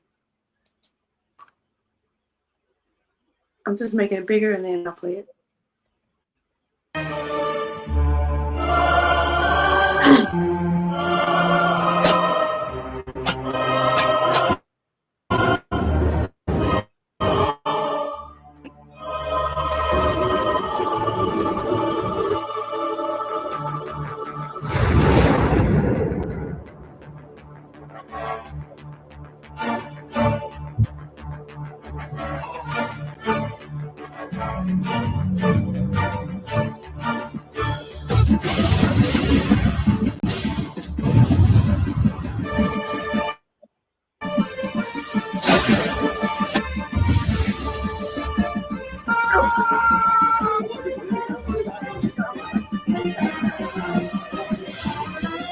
It's really hard to read like where the places are because they show you on the bottom at the. This is like really grainy. Yeah, it's a bit too choppy But for anyway, me. it's almost over. Smoother for the audience. I could watch the show after to see. Because often, if I watch it after it's done, the video was smooth for everyone else, but for us on our end, it's slow. But if it's too choppy, I'm just gonna have to watch it later. Okay. You can't get the comedic effect when it's like when it's choppy. Yeah. Between each Is it chopping for you guys at home or?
Ooh, that's petty.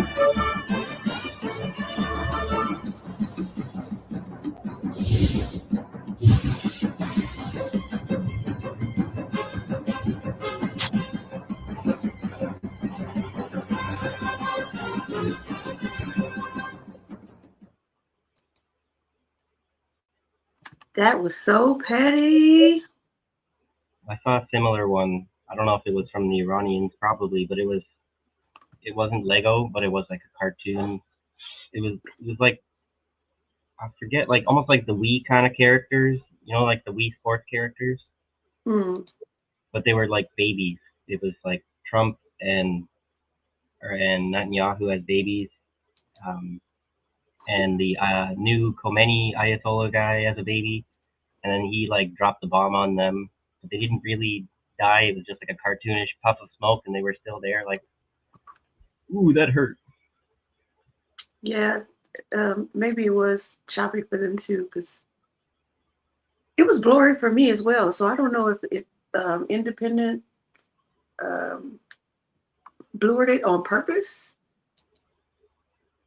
because it's on their YouTube. I don't know. I wonder if I have too many tabs open. If you try to play a video, it still lags it for you. Well, I'm tried to closing open tabs now. I'm I in the had to middle have of too many. closing tabs right now. I had like a lot of tabs I wanted to share. There's still a few more because I wanted to talk about the neo-Nazis that are also the terrorist problems that's being reported in the media and everything. It's not like it's conspiracy theory. The mainstream media are saying there's a Nazi threat and the government's not doing anything about it. Just so you guys know. I see why it was choppy now, because I'm on. I don't know why my computer jumps to somebody else's Wi. Oh, it did it again.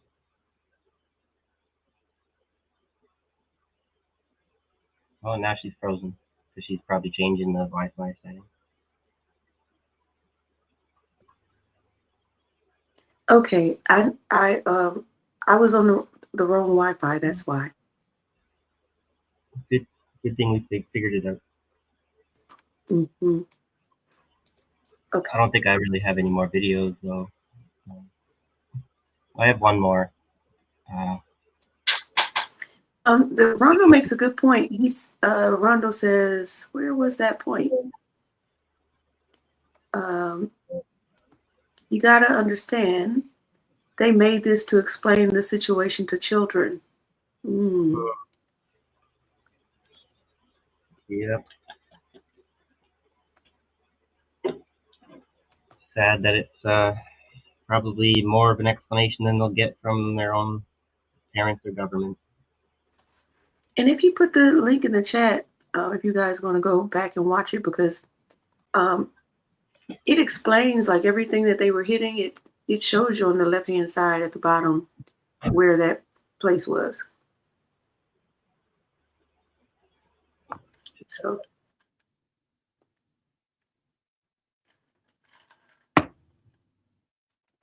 All right, so now you want to show your article? Yeah. But you got to admit that was pretty cool when you go watch it later. That's where the AI was probably used to make that video, and AI is like a neutral tool that's probably going to get us all in the end, but not necessarily just a force of pure evil, right? I think that one was way better than the one that Trump put out. Yeah, all the propaganda that the Trump administration puts out is like obscenely insulting. It only wins over the worst garbage people to their side, and it probably alienates more people than anything. So go ahead, keep doing it, Trump. You're probably just accelerating your own decline. Go on, Bella. Yes, it's a lot of pissed off people out there. Yep. So this is going to some historical material. Let me see what this was from. October 17th, 2011. Iran calls U.S. assassination charges Nazi propaganda. Iran's foreign minister accused the United States of Nazi-style propaganda for charging that Tehran was linked to an assassination plot on American soil. Iran's foreign minister accused the United States of Nazi-style propaganda. We just read that. Iran has denied being involved in the alleged plot, which would have paid organized crime groups in Mexico to carry out the killing of Saudi Arabia's ambassador to the U.S. using explosives. These charges are like propaganda methods used during the Hitler era when they said, make the lie big and loud and repeat it over and over again so that even you yourself would eventually believe it. Foreign Minister Ali Akbar Salehi was quoted by the website of the state television network IRIB as saying Monday. Hitler used the term, the big lie in his book Mein Kampf, to refer to a lie so colossal that it would be widely believed. That's just them doing their Holocaust stuff. Salehi said that Iran had asked the United States to provide information about the 2 Iranian men arrested in the plot and warned Saudi Arabia not to bring the case to the UN Security Council. Earlier Monday, UN Secretary General Ban Ki-moon referred correspondence from the United States, Iran, and Saudi Arabia to the Security Council. So there is I think it's over here, a little bit more background into this story. This one's from May 30th, 2013. Texas man to serve 25 years in plot to kill Saudi ambassador. I think the photo doesn't load up. Mansour Arbabsiar, a naturalized U.S. citizen who has lived in Texas for 3 decades, has been sentenced to 25 years in prison for conspiring to kill Saudi Arabia's ambassador to the United States. Last October, Arbabsiar pleaded guilty to plotting to kill the ambassador. He also admitted to working with Iranian military officials on the plan. Admitted is a loaded language. He also claimed to be working with them when he was put on trial or whatever, and needed to make a deal, whatever, I'm guessing. So the FBI said the plan was foiled after Arbabsiar traveled to Mexico to try to recruit out a person he believed was connected to a drug cartel, but who was actually a paid U.S. Drug Enforcement Agency informant. The agency said Arbabsiar agreed to pay the man and his associate $1.5 million for carrying out a plan to murder the ambassador during a visit to a restaurant in Washington, D.C. So this is what the Iranian government was calling Nazi propaganda, this story of this plot. The plot caused Washington Post foreign policy columnist David Ignatius and other analysts to remark on how bizarre and sloppy it seemed, with Ignatius saying it more closely resembled an Elmore Leonard caper novel. But the government, I don't know who that is, but the government's prosecutors said the plot, which was never carried out, also had potentially serious consequences. A large number of bystanders who had done nothing other than choose to eat in a particular restaurant were very likely to be killed at a restaurant as a result of the assassination of the ambassador of the false flag, as a result of the false flag that we engineered, and that nothing happened because we knew all along we were going to arrest this guy, because they basically were just probably following him with surveillance for years, and then offered this bait and switch of a plot up to him, put the idea in his mind so that they could arrest him and make a big show out of it. I was just about to say that, like, you know, the Spider-Man thing, like the two Spider-Mans pointing at each other. Yeah, yeah. Or the FBI, like the circle with everybody pointing at each other. They're all from the FBI. Mm-hmm.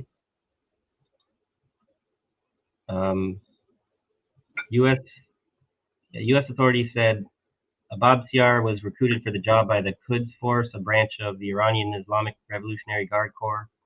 An Iranian member of that group, Gholam Shakuri, also was charged in the conspiracy, but his whereabouts are not known. News of his arrest in 2011 came as a sharp surprise to many who knew Arbabsiar, who, as NPR's Wade Goodwin reported at the time, was a small business owner for much of his life. Friends say he liked to be called Jack. Those who knew him doubted his religious zeal, his brains, and his energy to carry something like this off, Wade said back then, and Arbabsiar was arrested. That includes his estranged wife. The AP says his defense team had sought leniency, acknowledging Arbabsiar's crimes, but also saying they were the result of a severe mental breakdown caused by a long-standing untreated bipolar disorder. But it's totally a plot by the Iranians to assassinate the Saudi ambassador. It's definitely not a man who had a mental breakdown, who was bipolar, was undiagnosed bipolar, whose wife left him and his life was destroyed. And then the fucking FBI and CIA talked him into doing the dumbest thing possible. Definitely not. Who was that? Have you ever seen that? So I think I was trying to look it up on YouTube, but they were saying Timothy McVeigh, you know, he was executed in 2001 for the 1995 Oklahoma City bombing. But there have been claims that they've seen him. That Timothy McVeigh thing is another example of the neo-Nazi threat that they actively cultivated and it resulted in like hundreds of people getting killed in the bombing that they allowed to happen. I don't know if we've Yeah, there's some speculation that Timothy McVeigh is still alive. would not be surprised, because So yeah, that just made me think of this guy right here, the Texas guy. Like sometimes they just have you fall on a sword for the articles and the all of the skeptical of it all, and they say lay low for a couple of years and then you can reemerge. Yeah. So this is another, I think, important little historical materialism to drag up at this particular moment, while they act like there's Iranian sleeper cells that are about to pop out at any minute. This is from 2006. U.S. officials charged over lies in sleeper cell case. 2 federal officials have been charged with lying under oath and hiding evidence to win a conviction against 4 Moroccan men accused of running a Detroit sleeper cell in the days following the September 11, 2001 terrorist attack. The highly publicized 2003 convictions of 2 of the men on charges of providing material support to terrorists were later thrown out. An internal Justice Department probe found that the prosecution withheld evidence that would show that crude sketches and a videotape with images of Disneyland and other tourism destinations could be plausibly explained as something unrelated to terrorism activity. Former federal prosecutor Richard Convertino and State Department Special Agent Harry Raymond Smith were indicted on charges of conspiracy, obstruction of justice, and making false declarations. It's a conspiracy. The sleeper cells is a conspiracy, ladies and gentlemen. The Iranian ones, anyway. The object of the conspiracy was to present false evidence at trial and to conceal inconsistent and potentially damaging evidence from the defendants in the Kubriti trial in order to obtain criminal convictions, the indictment said. The indictment focuses on a sketch found in a day planner that was said to resemble a military hospital in Jordan. Smith testified during the 2003 trial that the sketch was an exact match to the area surrounding the hospital, and Convertino later presented testimony that these sketches proved the men were chasing the location for a potential terrorist attack. The defense team challenged those assumptions and asked prosecutors to produce photographs of the site for comparison. Smith allegedly lied under oath and said he could not take photos of the military site without permission from Jordanian authorities. In reality, the indictment said he had taken several aerial photographs and had instructed a colleague to take several more and had sent them to Convertino, who failed to fulfill his duty to get copies to the defense team. Convertino, who is also charged with obstruction of justice in a narcotics case, faces a maximum sentence of 30 years in prison and a $1.41 million fine. And Smith faced a maximum of 20 years in prison and a $1 million fine. From 2006 or whatever.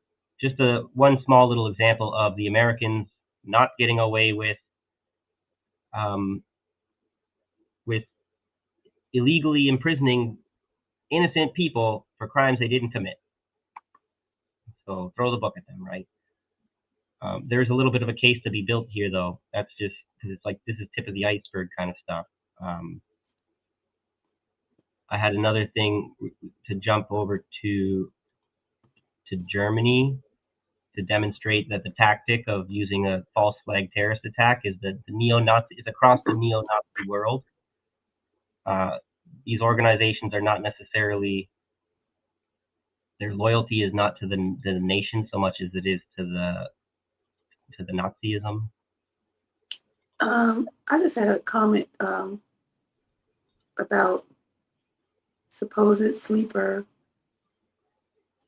cells with Iranians. There are some Iranian Americans who believe that Israel is doing the right thing. Yes, I had an article. I could go to there too. That's the funny thing. It's just like the Cuban Americans that are being rounded up by ICE for encouraging the destruction of the regime in Cuba. Okay, there is the vast majority of the diaspora of the Iranian diaspora in the U.S. is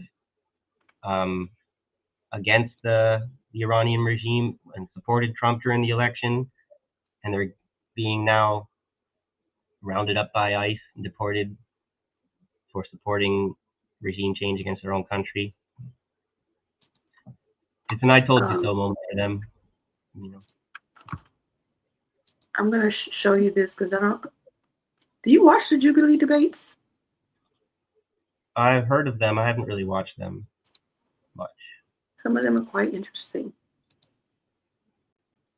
Come on, share. All right, here we go. So-called innocent Palestinians. You don't think Palestinians are innocent? Not all of them. What about the 17,000 children who were killed? They're doing the same. 17,000 children were killed. Were they not innocent? Were they not innocent? Who's responsible for that?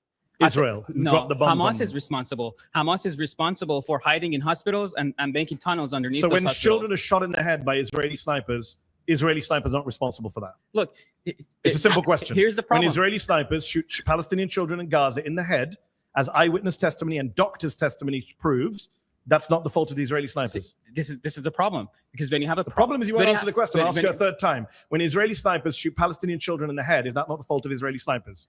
Well, you gotta let me finish. No, you gotta answer the question. Fourth time. Well, when Israeli snipers shoot Palestinian children in the head, I will get to your we're answer. running out of time. I need to know what you think about innocent children. Because what you said was pretty outrageous. You said so-called innocent Palestinians. For the fifth time, when Palestinian children are shot in the head by Israeli snipers, is that not the fault of Israeli snipers? What did those children do? What did they do? Tell me, did the children deserve to be shot in the head? Because the problem is, millions of people are watching you say they start brainwashing children. They start brainwashing children at a very young age. So you support sniping children in Gaza? Look, do other people here support sniping children in Gaza? Is that a conservative position now? What if they're wearing a suicide vest? They weren't. But what if they are? They're not, though. Dozens of children.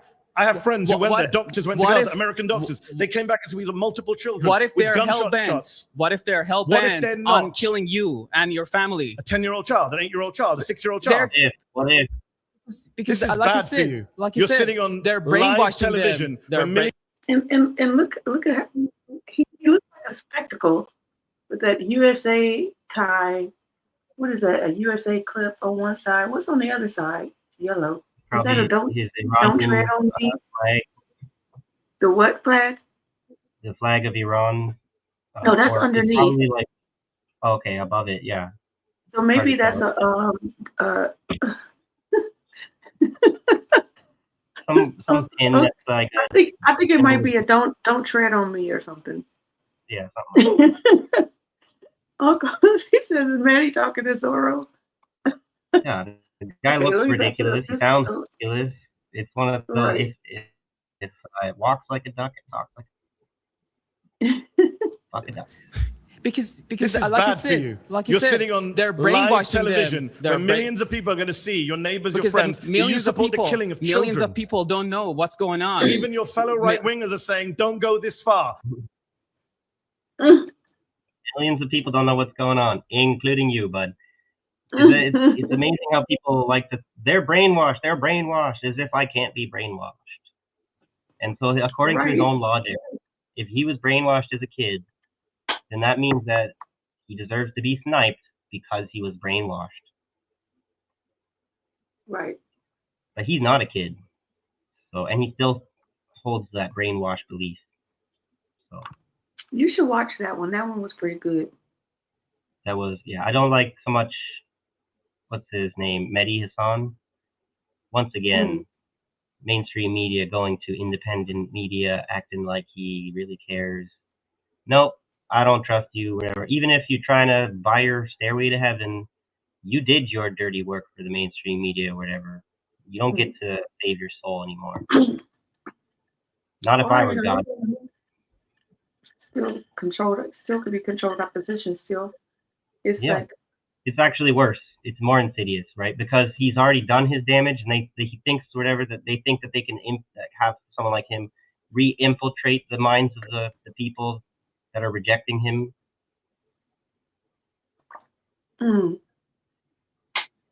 Excuse me. And how do they do it? He's cynically, opportunistically using the genocide to and just so you know, right? I'm sorry. Just so you know, Netflix is adding a new playlist category for podcasts.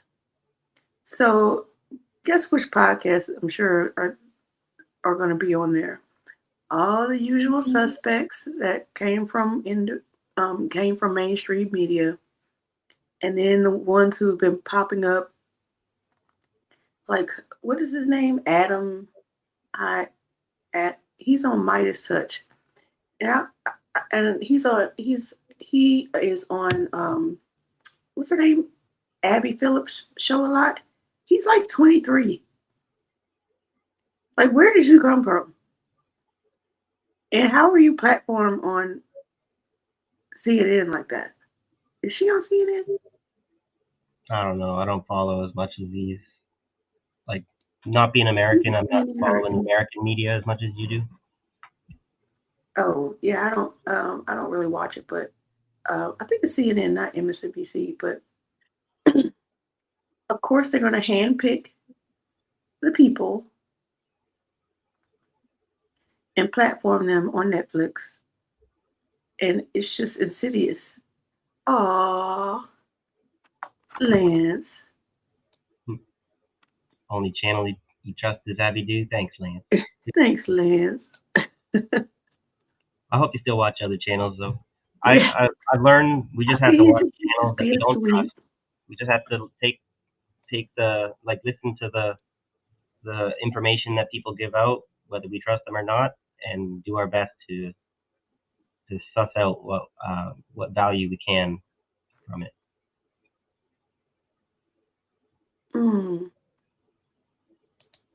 I didn't know this. I didn't know this, Unc. When the U.S. bombed that Iranian school, a Scottish MP asked Starmer.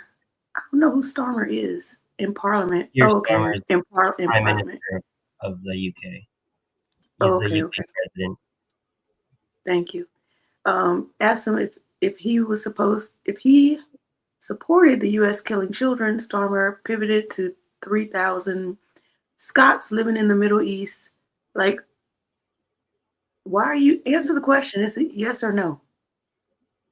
It's because there's legal ramifications if they answer it. So they Right. are just not going to they know that the question is being asked of them to expose their moral bankruptcy, but legally they have to run cover for otherwise they implement because the United Nations obligation to prevent genocide and all that. If you know in your mind that your allies are committing a genocide, you're supposed to stop them or do everything you can to stop them as government, a high-ranking government official. So he has to, like Trump had to, whatever. He has to plead ignorance in these moments. Like when Trump was asked about the school killing, if they knew that they were targeting children, I don't know about that. Yeah, you do. Yeah, it's so crazy. Like him, Michael Johnson, every time you ask them a direct question, their answer is always, "Oh, I've been real busy today, so I don't even know what you're talking about." Like, it's your job to know. Like, that is why you're here. How do you not? This is the problem with the legal system written by these imperialist colonizers. They're using the old laws written by imperialists from like a century ago, and they're building on that foundation, and they're not making it any more humane. They're just making it worse. So the thing is that it's considered, when we all know what they're up to, as long as they verbally declare that their intent was something else or that they were ignorant, then we take their word for it over all of the available evidence. That's insane. Yeah. Legal positivism is the worst. It's the worst legal system of all. Okay. Did you have some more things to share? I think the big takeaway here is like, we don't exactly know which side the Kurdish people's bread is buttered in Syria, Iraq, and Iran, but that's something that's like not really discussed in this conflict that needs to be kind of kept in the back of your mind and looking out for, because they're obviously going to play some type of role in this conflict, but we don't know exactly who's going to play, who's going to pick which side or what have you? Well, any third party kind of so-called like neutral parties in these kinds of conflicts, you at least don't want to be driving them into the arms of your enemy by declaring that they are your enemy because you can't trust them. It's true that you can't trust them, but it's equally problematic to, because you can't trust them, then vilify them. If you're not with me, you're against me, and then they decide that too. And then, as much as we know how bad the Israelis are, if they feel that they are coerced into it, they don't have a choice. They're just going to be a janissary, a slave soldier for the Israelis, because you insisted that they had to be. But we can't be given. We don't know. We're not on the ground, wherever. We're not part of these cultures that have been having feuds with each other for years, for decades, and whatnot. It's kind of up for them to decide where they're going to put their chips or whatever, who they're going to back. Right. I just think about, as far as them all being religious, all of their resistance is religious oriented. That means that you know what's right and what's wrong, apparently. Do the right thing. All that means is you cannot, no matter what, support Israel. You cannot support the US. It means you're kind of de facto have to support Iran. Which is why I don't support, I'm very much not a religious person. I don't support Islam, Judaism, Christianity. Big problems with all three of those things. But I am not against the Iranian regime. I should stop calling it a regime, right? But I don't really agree with their system of governance. But it is not the time to be talking about interfering in their. That's for them to do another revolution without interference, peacefully, right? But that's not possible. People can't even have any revolutionary politics these days because it's always an opportunity for interference and counter-revolution. Like, one day we got to talk about the black diaspora in Iran. There's because we were talking about the slave trade, the Arabic slave trade to the east has left a lot of black, like Kuwaitis, Iranians, Yemenis. They're all over the place because they were deposited there through the history of slavery, and they end up being like a marginalized community on the bottom, the lower classes, still to this day because of that history.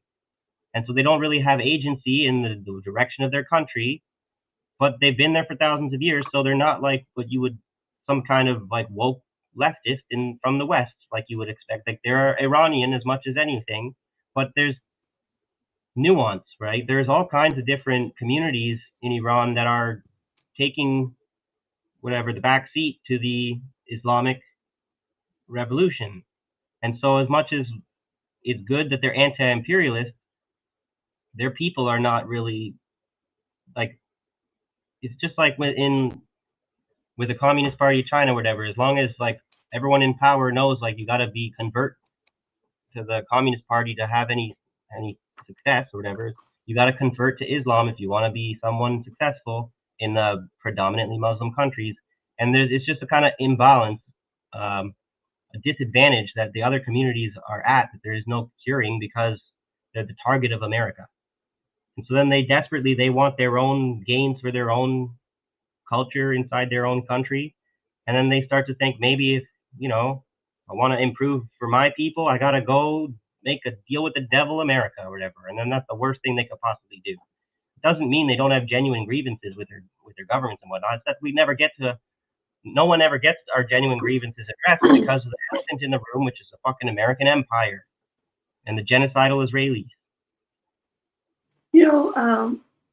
I was watching someone, I can't remember who it was, but the way that they were, when they were speaking about the conflict, they kept saying the American regime, and I'm like, that's great. We need to start doing that more. They're all regimes as far as I'm concerned. Any monarchy, especially, is a regime, because what regis is king, right? That's what, like, regulation. These are all, the word comes from when the king was the one who established order. And so we call these democratic countries regimes when the Gulf states are not regimes. When they're regimes that are propped up by the other countries, whatever. Like Bahrain, I was seeing recent reports they got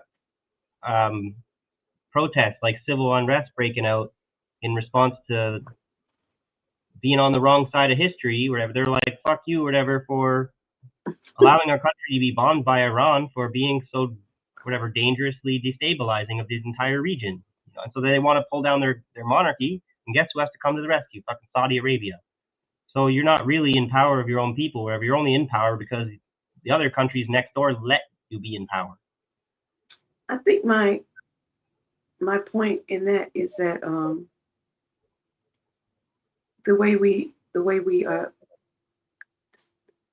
recall information, if we're not like, you know how we always talk about how words matter, and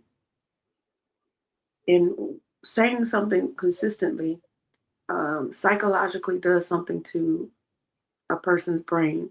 So when we talk about America, we should be calling it a regime, the American regime. So it could just like start seeping into people's consciousness. You know what I mean? Yep. It's like recapturing the terms. Like they think that they're so effective when they throw those terms around that have like all their enemies. You know, the Iran regime, the Chinese regime, whatever. But then we can, you know, just like you guys took back the N-word, these words are not, they don't belong to anyone. You know, we can all use them. They belong to all of us. Yeah, we could throw that shit right back at them. Yeah. So let me let you here so I can. Because I'll just keep talking. I got one other thing or two other things after this one, and then we can wrap it up. Just because all of this focus, like you're saying about the repetition or whatever, it has a psychological effect on us. So what is that? Is that we, no matter how much sympathy we have for the Arabic and Middle Eastern communities, we think of them as terrorists because that's what we're indoctrinated, conditioned to think. But who are the terrorists? Nazis are the biggest terrorists of all time, and they always will be, and they still are to this very fucking day. So let's not get that twisted. So neo-Nazi soldiers in Germany plot false flag terrorist attack to implicate refugees. On May 9th, a second neo-Nazi soldier was arrested in Germany for plotting to assassinate high-ranking German politicians, their own people. This is from 2017. Many left-wing opposition parties in Germany are now rallying to demand explanations as to why it took the government so long to uncover a plot from avid pro-Nazi soldiers openly hiding within their own ranks. In the country that committed the fucking Holocaust, you don't care about pro-Nazi people in your fucking country anymore? As a recent slew of high-profile constitutional crises by President Trump dominate U.S. and international news, a white supremacist false flag terrorist plot emanating from within the German military. Oh yeah, this was Trump's first administration, remember? Emanating from within the German... Say it again? This is from 2017, so this was in the time of Trump's first administration, remember? Oh, okay. Yeah, I got you. Can you make it bigger? Yeah.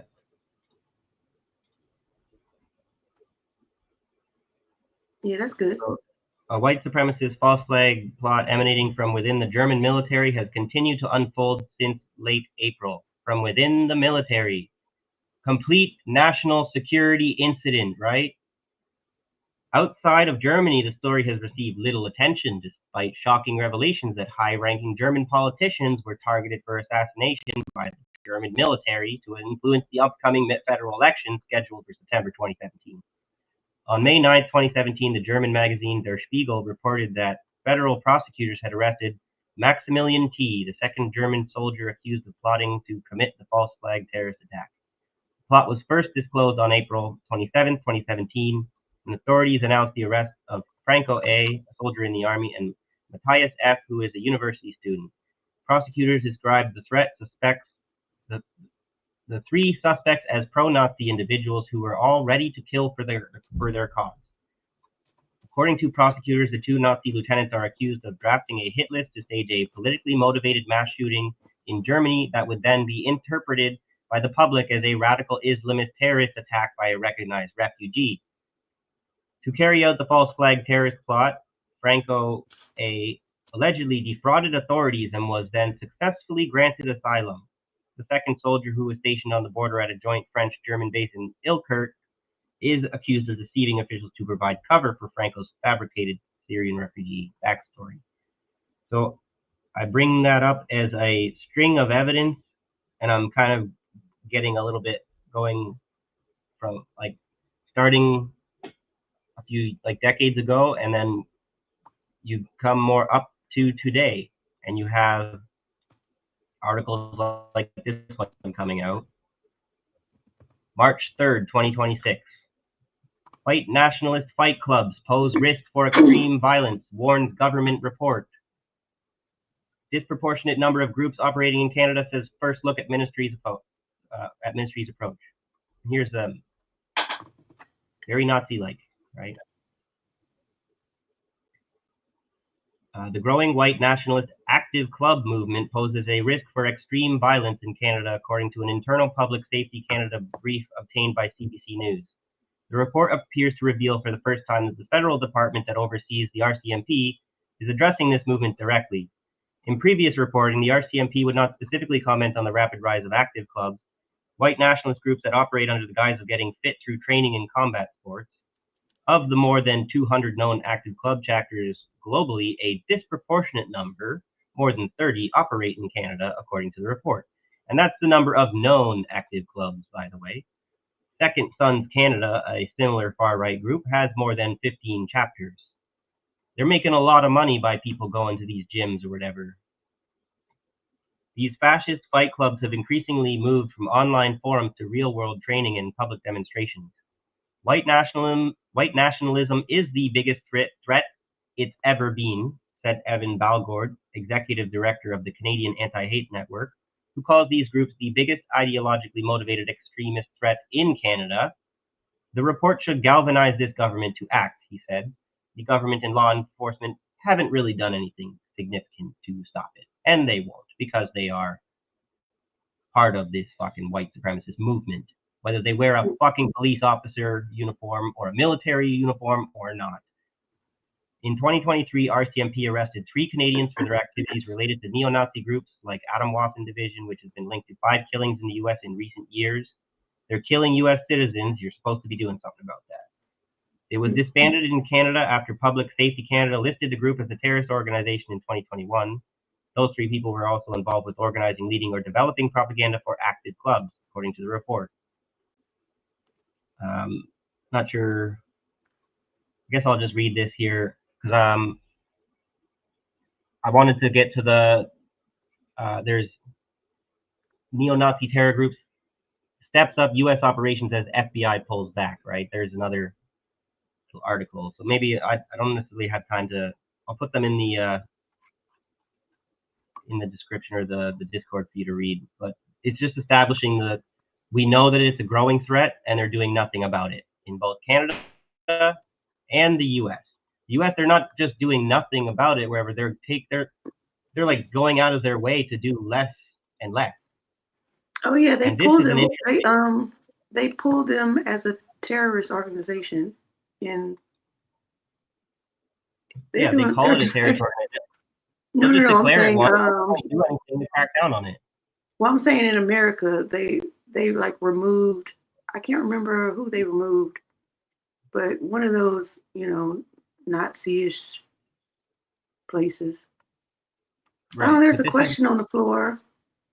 Oh, Rondo asks, were these people affiliated with an organization called something like it? It is called Order of Nine Angles, but I don't know. That's what I'm gonna get to. Yeah, there is okay. a Nazi sympathizing cop that went to jail for aiding ISIS, or whatever. Well, actually, so that was there's like a pattern emerging of people that they're initially radicalized by Nazism, and then they seem to like read the Quran or like get reading about like all the different Islamic terrorist organizations, and they often have ties with the military or like police force or something. So I'm thinking that they're kind of getting some kind of insider narrative about these terrorists, whatever, are run by the CIA. So don't think of them as as like Muslims, don't be Islamophobic against them because they're our guys. And so then they go join the CIA or whatever from whatever. They play the role of the terrorist. There's a guy named David Wyatt. Let me see where it is. David Myatt, this guy. Also known by various pseudonyms, Wolstan Tedder, Godric Redbeard, Abdul al-Qari, Abdulaziz ibn Myatt, a British writer, religious leader, far-right and former Islamist militant, most notable for being considered the likely identity of Anton Long, the political and religious leader of the theistic, Satanist, and neo-Nazi organization, the Order of Nine Angels, which Rondo just mentioned, from 1974 onwards. Raised in Tanganyika, which was a colonial territory in East Africa, administered by the UK from 1916 to 1961. I got you some soup. So this is the legacy of colonialism. Okay, he's raised in a British colony, becomes a neo-Nazi while in secondary school. He's a member of Colin Jordan's British movement from the late 1960s, 1974. I don't know who that is, probably a neo-Nazi in Britain. Okay. When he founded a schism with Eddie Morrison, the National Democratic Freedom Movement, he founded or led various neo-Nazi groups from the 1970s to 1990s, including Combat 18, Reichsfolk, and the National Socialist Movement until 1998, when he converted to radical Islam. He later declared he had rejected both Islam and all extremism. But it says, I don't know where exactly in here, but it says basically not to believe, from his own philosophy, not to believe. Okay. Despite this renunciation of extremism, it was alleged that Maya attended the far-right Pact of Steel conference in December 2018. This allegation is unconfirmed.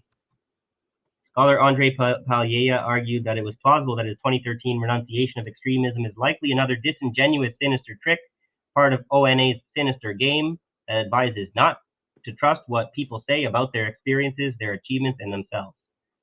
So as of 2024, he continues to run the whatever Order of the Nine Angels blog after going and being an Islamic jihadist or whatever and a terrorist, and then so he's done the whole arc of being a Nazi and then being an Islamic terrorist and then being a Nazi again. But there's no fucking no vanilla ISIS to see here, okay? But it gets so bizarre when you read this shit. This is why is this some of this propaganda or is this like seriously true? Because this is insane when you read about this Ronaldo Nazaro guy. Because there's a whole bunch of different neo-Nazi organizations. I guess they compete with each other or something. Well, the Order of Nine Angels, they originated in the United Kingdom, but have since spread out into various parts of the world. Right. Well, So, this is where that's that white supremacy. The West. The reason why I'm skeptical of like Europe and America ever really parting ways is because these Nazis, their organizations are what the glue that's keeping them together. I don't know why people don't. Well, it needs to maybe be pointed out to them, or like they need the hard evidence to be able to see that's the truth. Because this information is I'm starting to be worried about what the hell. How is Russia involved in this? Like with this Ronaldo Nazaro character, this is bizarre. So neo-Nazi terror group steps up U.S. operations and FBI pulls back. Online activity shows the base, headed by alleged Russian asset Ronaldo Nazaro, sees U.S. and Ukraine as key centers. It's like they're trying to invert the narrative. And so they're trying to say that there's Nazis in Ukraine that are like terrorizing the Ukraine government, not that the Ukraine government's run by Nazis waging a war against Russia. I'm thinking that there's a lot of Nazis in both Russia and Ukraine and the Europe and America and Canada, and there's just too many fucking Nazis around it these days. This is from December 22nd, 2025. Amid high-profile arrests in its Spanish cell, the American-born, we're talking about, the theme of the day is fucking sleeper cells, everybody. Nazi sleeper cells in Spain. The American-born and designated neo-Nazi terrorist group, the Base, once a major preoccupation of FBI counterterrorism efforts, has all but faded from U.S. headlines. but a flurry of online activities shows the group is still active stateside and considers the U.S. an operational nerve center. Headed by Ronaldo Nazaro, an ex-Pentagon contractor turned alleged Russian intelligence asset, the base has been busy of late pursuing European expansion. Besides heavily armed members in Spain, the Ukrainian wing is linked to multiple acts of terrorism inside the country and claimed the high-profile July assassination of an intelligence officer in Kyiv. But the base's online footprint also paints a picture of a more careful yet active American presence. Videos from November show masked men shooting military-style rifles and pistols in what they claim is an Appalachian forest. Another June photo from the same Appalachian cell shows 5 armed men in skull masks holding rifles and brandishing the base's black flag, while a cell from the Mid-Atlantic captures 3 members performing Sieg Heil salutes, with another from the Midwest showing 2 men firing pistols. In the shifting political climate of the second Trump administration, where the FBI has openly rerouted resources away from investigations of far-right extremists, the base appears free to organize and prepare for their stated objective of fomenting an armed insurgency against the U.S. government. So you go ahead, you idiots or whatever who want to be fucking snitches for ICE. This is what's coming. At the same time, its recruitment has continued to funnel through a Russian email address and has not ceased since the 2020 FBI crackdown against it. Nazaro has also matched this new American law enforcement environment with emboldened rhetoric. Our long-term strategic goal is to accomplish something similar to what Al-Qaeda and ISIS accomplished in Syria, bragged Nazaro in an audio recording he released in early December over a Russian-controlled app reviewed by The Guardian. So apparently Russia doesn't really care too much about policing Nazis on their social media. While they do the denazification campaign, if you want to believe it, right? So it's form an organized urgency to take and hold territory and establish a white homeland which we control and govern. Nazaro concludes in the same recording how only 2 traditionally white nations currently possess all of these necessary prerequisites: Ukraine and the United States.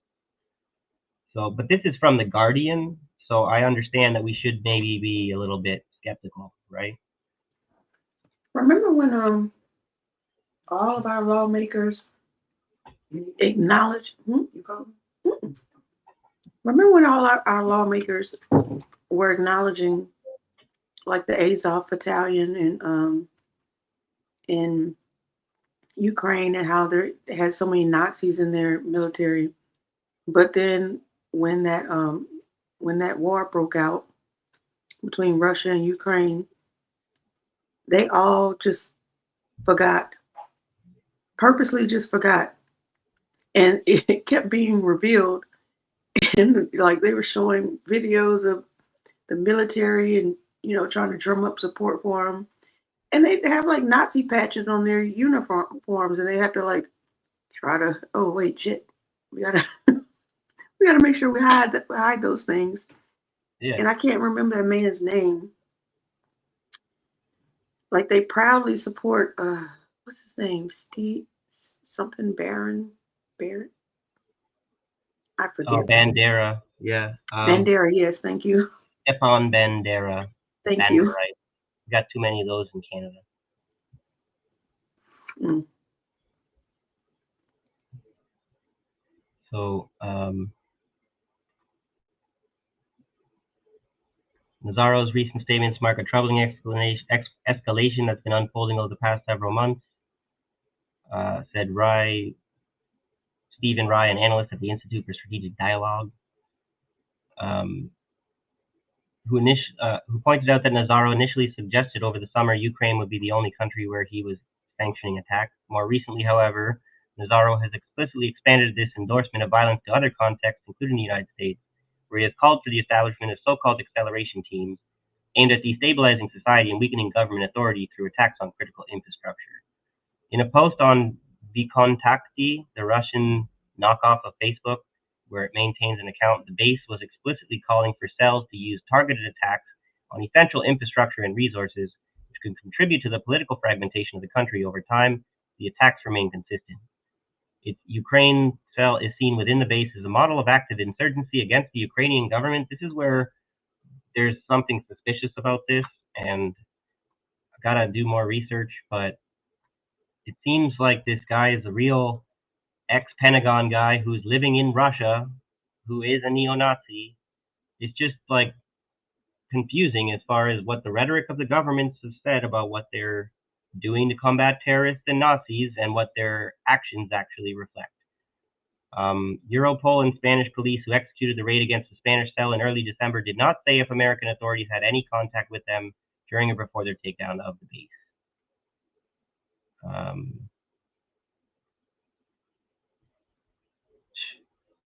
Several sources have told The Guardian that the FBI under Kash Patel has intentionally looked away from far-right extremism, even openly mocking what is statistically the most dangerous domestic terrorist threat facing the U.S. as merely part of a woke agenda. But Rai thinks Nazaro's calls for violence against Americans could act as a wake-up call to authorities who might now have the legal space to crack down on. No. You're not going to be a wake-up call to the Trump administration while they let ICE do whatever the fuck they want, right? 1 second. It's time to wish Jacqueline a good night. Thanks, Jack. We're going to be heading out here shortly, too. I just wanted to, I think there was one more. I always got one more. The surprising convergence between neo-Nazis and jihadists, right? So this is a vanilla ISIS thing. So this is why I'm saying, like, it's one thing to read the Guardian, whatever, but when you look around at other sources and like the corroborating information, we got to stop dismissing it as some woke agenda, right? Yeah, thanks for being here, Jack. Everyone else too. Hey, what's up, Chris H? Thanks for joining us.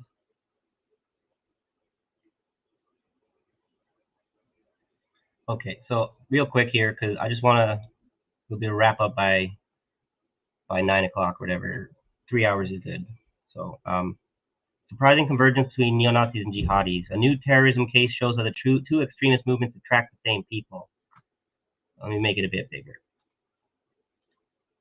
From a military base in Europe in May, U.S. Army Private Ethan Melzer typed out, "It's always the people in the Army. You know, I thought the Army's supposed to be in control of their people, not being controlled by terrorists or whatever." Army Private Ethan Melzer typed out a series of encrypted messages offering support to the Order of Nine Angels, a neo-Nazi group, according to federal prosecutors. He allegedly revealed sensitive information about his unit's upcoming deployment, just like the Germans who were going to get the German politicians assassinated so they could blame it on a refugee. They have this. It is a tactic that the Nazis are actively trying to carry out today, while the Americans pretend like Iran is a terrorist while they bomb like 180 school kids, whatever it was. He allegedly revealed sensitive information about his unit's upcoming deployment. Apparently, he hoped the information would get to a member of Al-Qaeda and lead to a jihadi attack on his unit. This was published in 2020. Authorities arrested Meltzer on June 22nd. The Department of Justice announced an indictment against him, charged with terrorism offenses. On July 6th, he pleaded not guilty. Federal prosecutors rarely, if ever, charge people linked to far-right extremism with terrorism. Why would he plead not guilty? Because he can fucking get away with it, probably, because he's got sympathy from the goddamn government and justice system. Because they're fucking Nazis. Maybe they did so here because neo-Nazism wasn't the only ideology involved. Two sentences in the DOJ's announcement seem almost contradictory. Meltzer allegedly attempted to orchestrate a murderous ambush on his own unit by unlawfully revealing its location, strength, and armaments to a neo-Nazi anarchist white supremacist group. Meltzer allegedly provided this potentially deadly information, intending that it be conveyed to jihadist terrorists. But let's let him off the hook, guys. Why would someone linked to neo-Nazis want to help Islamic extremists? I spent 3 years researching that question and many months working on an upcoming podcast about it. That says Max Kuttner. Neo-Nazi and Islamic extremist movements seem opposed. One advocates for a white supremacist society, while the other wants an Islamic caliphate devoid of Western influences, based on a certain interpretation of the Quran. Nazism and Zionism seem opposed as well, but people who want to segregate everyone away from their group that they want segregated away, they actually like other people who also want to segregate their group away from you, whether you guys hate each other or not, whatever. You guys see eye to eye on your fucking racism. So, but the movements are in some ways more similar than they are different. Members of each believe that their identity is threatened. Both movements claim to have the same enemies, Jews and the capitalist West. This is where I find it's the alliance between the Nazis and the Zionists is potentially just as conditional as the fucking alliance between the Americans and the Kurds, right? This is what the thing with being a neocon is. You can't trust anybody and you can't trust yourself, and that's how you fucking like it. And both advocate for the same basic desire, a new world order focused on either religious or racial exclusion. The similarities go beyond ideology. Both movements often recruit the same way, using sleek-looking propaganda to draw in vulnerable people. Almost like both movements recruit using the same techniques developed by the CIA, because it works. This was allegedly the case for Meltzer, whom prosecutors say possessed propaganda from both ISIS and Order of Nine Angels. Also, American neo-Nazis increasingly go abroad for training, as FBI Director Chris Wray warned last October, something that Americans have been doing for Islamic extremist movements since at least the 1990s. And both movements call for using violence even against members of their own racial or religious groups. The acts of violence are often the same. For example, in 2017, first in Finsbury Park, London, and then in Charlottesville, Virginia, far-right extremists rammed vehicles into crowds of people, long a tactic of Islamic extremists. More recently, in June, a man in Virginia who identified himself as a local KKK leader drove into protesters during demonstrations against racism and police violence. And the tactic is spreading outside of violent extremist groups. The New York Times counted at least 66 instances of vehicles rammed into crowds, including 7 with police officers at the wheel during the recent demonstrations, and this suggests that extremist tools are even more malleable than previously thought. Neo-Nazis have drawn inspiration from Islamic extremists beyond vehicle ramming attacks. The group Meltzer allegedly supported, Order of Nine Angels, openly admires Al-Qaeda founder Osama bin Laden. Extremism experts believe that the founder of Order of Nine Angels was David Mayet, which I showed the Wikipedia of. He once led a British neo-Nazi gang and later converted to Islam and supported Islamic extremism.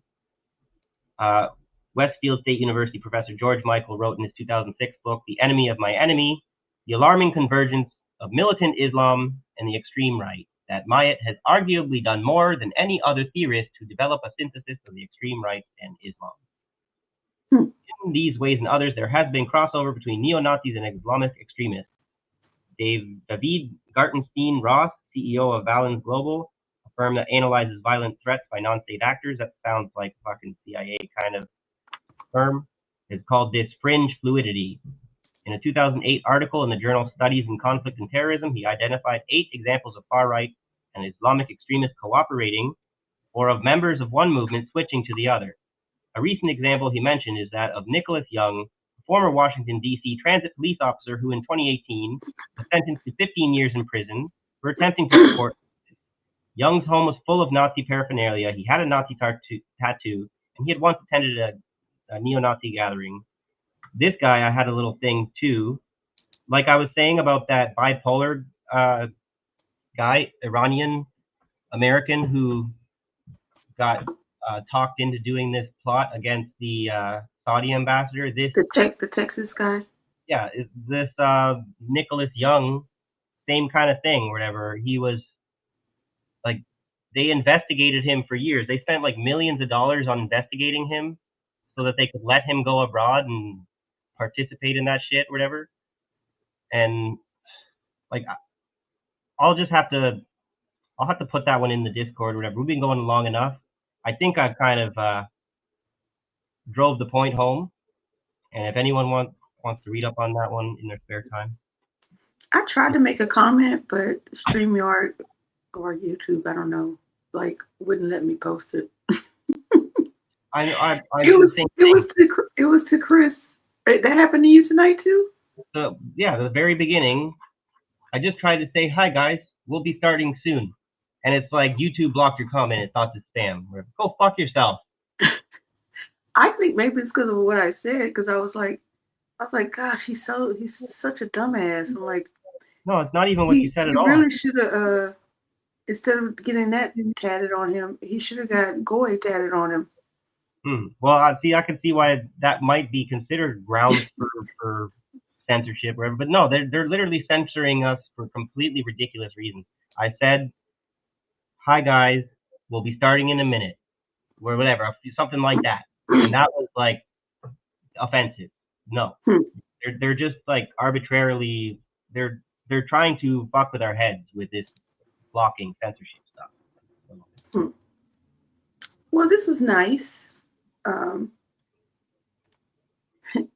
I saved this comment because I thought it was very sweet. Well, I'm going to take it as sweet. I'm hoping that doesn't mean we're not explaining stuff well enough. But so much to unpack. So I get the same problem. That's probably why you have a bunch of stuff to read. Because every time I get researching something, I find 10 more things I need to research. You know? Right. So I'm going to take it as a compliment, Lance. Thank you. I hope you guys enjoyed the show. A lot of information to throw at you, so I'm sorry. The subject matter is a little bit alarming. We're actively witnessing the American government try and ramp up the war on terror, while we can see that they're also trying to do everything they can to let terrorists get away with everything.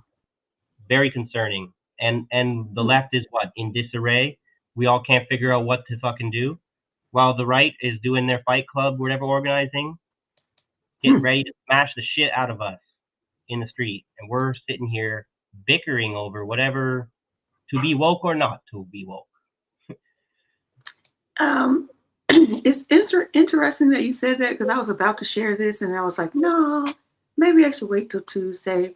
But I wanted to put it on people's minds. So then when I came back and played it Tuesday, they would have had a chance to think about it a little bit. So since you made that comment, this is completely appropriate to end off on. And we will talk about it on Tuesday. I don't know what time we're coming on. We're kind of flexible with that. Usually, I think we've been trying to start at 3 or 4. So that's 2 Central or 3 Central. Yeah. Lately, I think that's what we've been doing lately. It's just we gotta get more.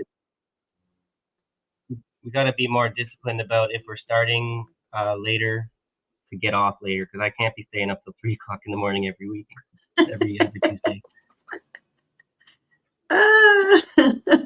See, I'm that doesn't bother me at all. So maybe you'll have to drop off and I just have to keep going, or maybe we'll stop. I don't know. We'll see. It all depends on how you feel. I used to have more problems with insomnia, not being able to get to sleep or stay to sleep. But now I've been able to sleep, at least get my 8 hours, but I tend to have to drink at night, and then I wake up hungover. So even if I'm getting good sleep, still don't really feel all that great. But if I don't get that sleep and I do that drinking, I really don't feel well. So I just gotta go deal with my health problems instead of kicking it down the road. But it's never fun. Yeah, I guess we'll talk about it Tuesday, because I think we did 11 hours or something. Yeah, that was one of those. Something crazy. Stream.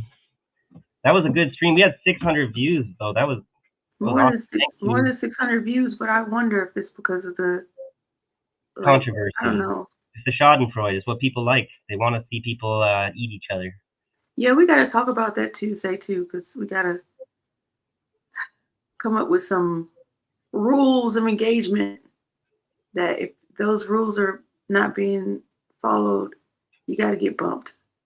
You got the same thing with kids, right? You got kids, whether you like it or not, they're going to walk all over you. You got to have rules of engagement with them too, right? It's accepted practice across the board. Everyone knows that to some degree. You got to have some kind of procedure for trolling.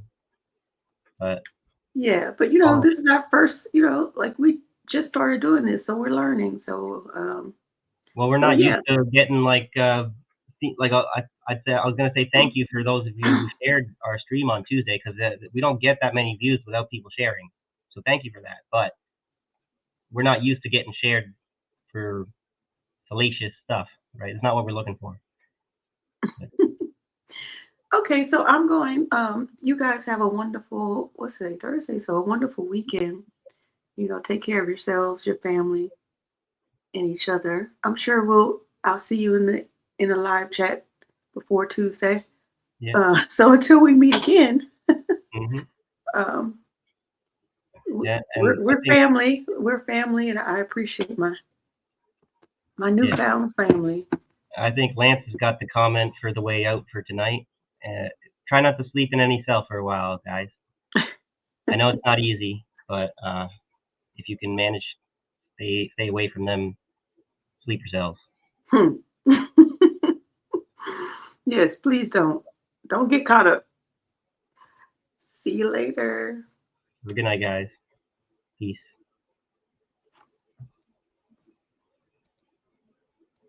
Let's get one thing straight. We have had protests, we've had marches, hashtags, we've had viral moments, mass outrage, we've had global attention, and we haven't extracted a single dime from the ruling class. Not $1 in redistributed wealth, okay? Not one structural concession, not one forced policy shift that touches capital, not one transfer of power, not one material loss to the people who actually run this system. What we've had is performance. We've had symbolism, we've had slogans, we've had catharsis, we've had feelings, we've had aesthetics, we've had branded resistance, we've had protest as content, and content doesn't threaten power. Power only moves when it's forced to move. Power only changes when it loses money. Power only responds when its systems stop functioning. Power only negotiates when extraction is interrupted. But what we have built,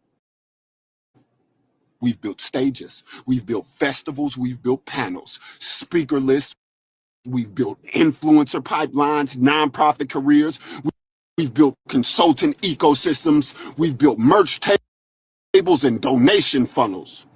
We didn't build leverage. And now, look at what they did to the No Kings protest. They turned it into a festival. Music stages, keynote speakers, professional panels, NGO branding, professional managerial class voices, nonprofit executives, academic analysis, organizers with titles, grant fellowships, and foundation funding. It looks radical, it sounds radical, it feels radical, but it doesn't cost the ruling class a dime. That's a scam. If your protest can be scheduled, branded, sponsored, securitized, live streamed, and managed, it's not a threat.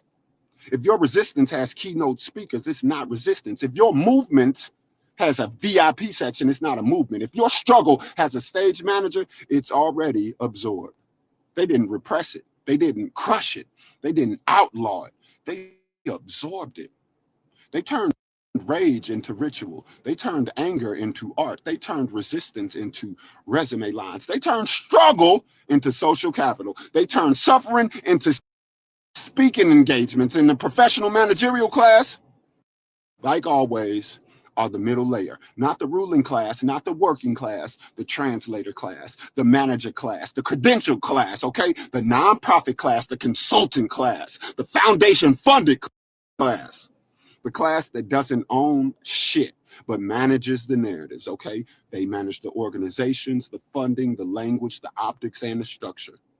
So now we have movements that feel radical, but function safely inside the system. We have protests that express anger, but protect capital. We have activism that produces awareness, but not redistribution.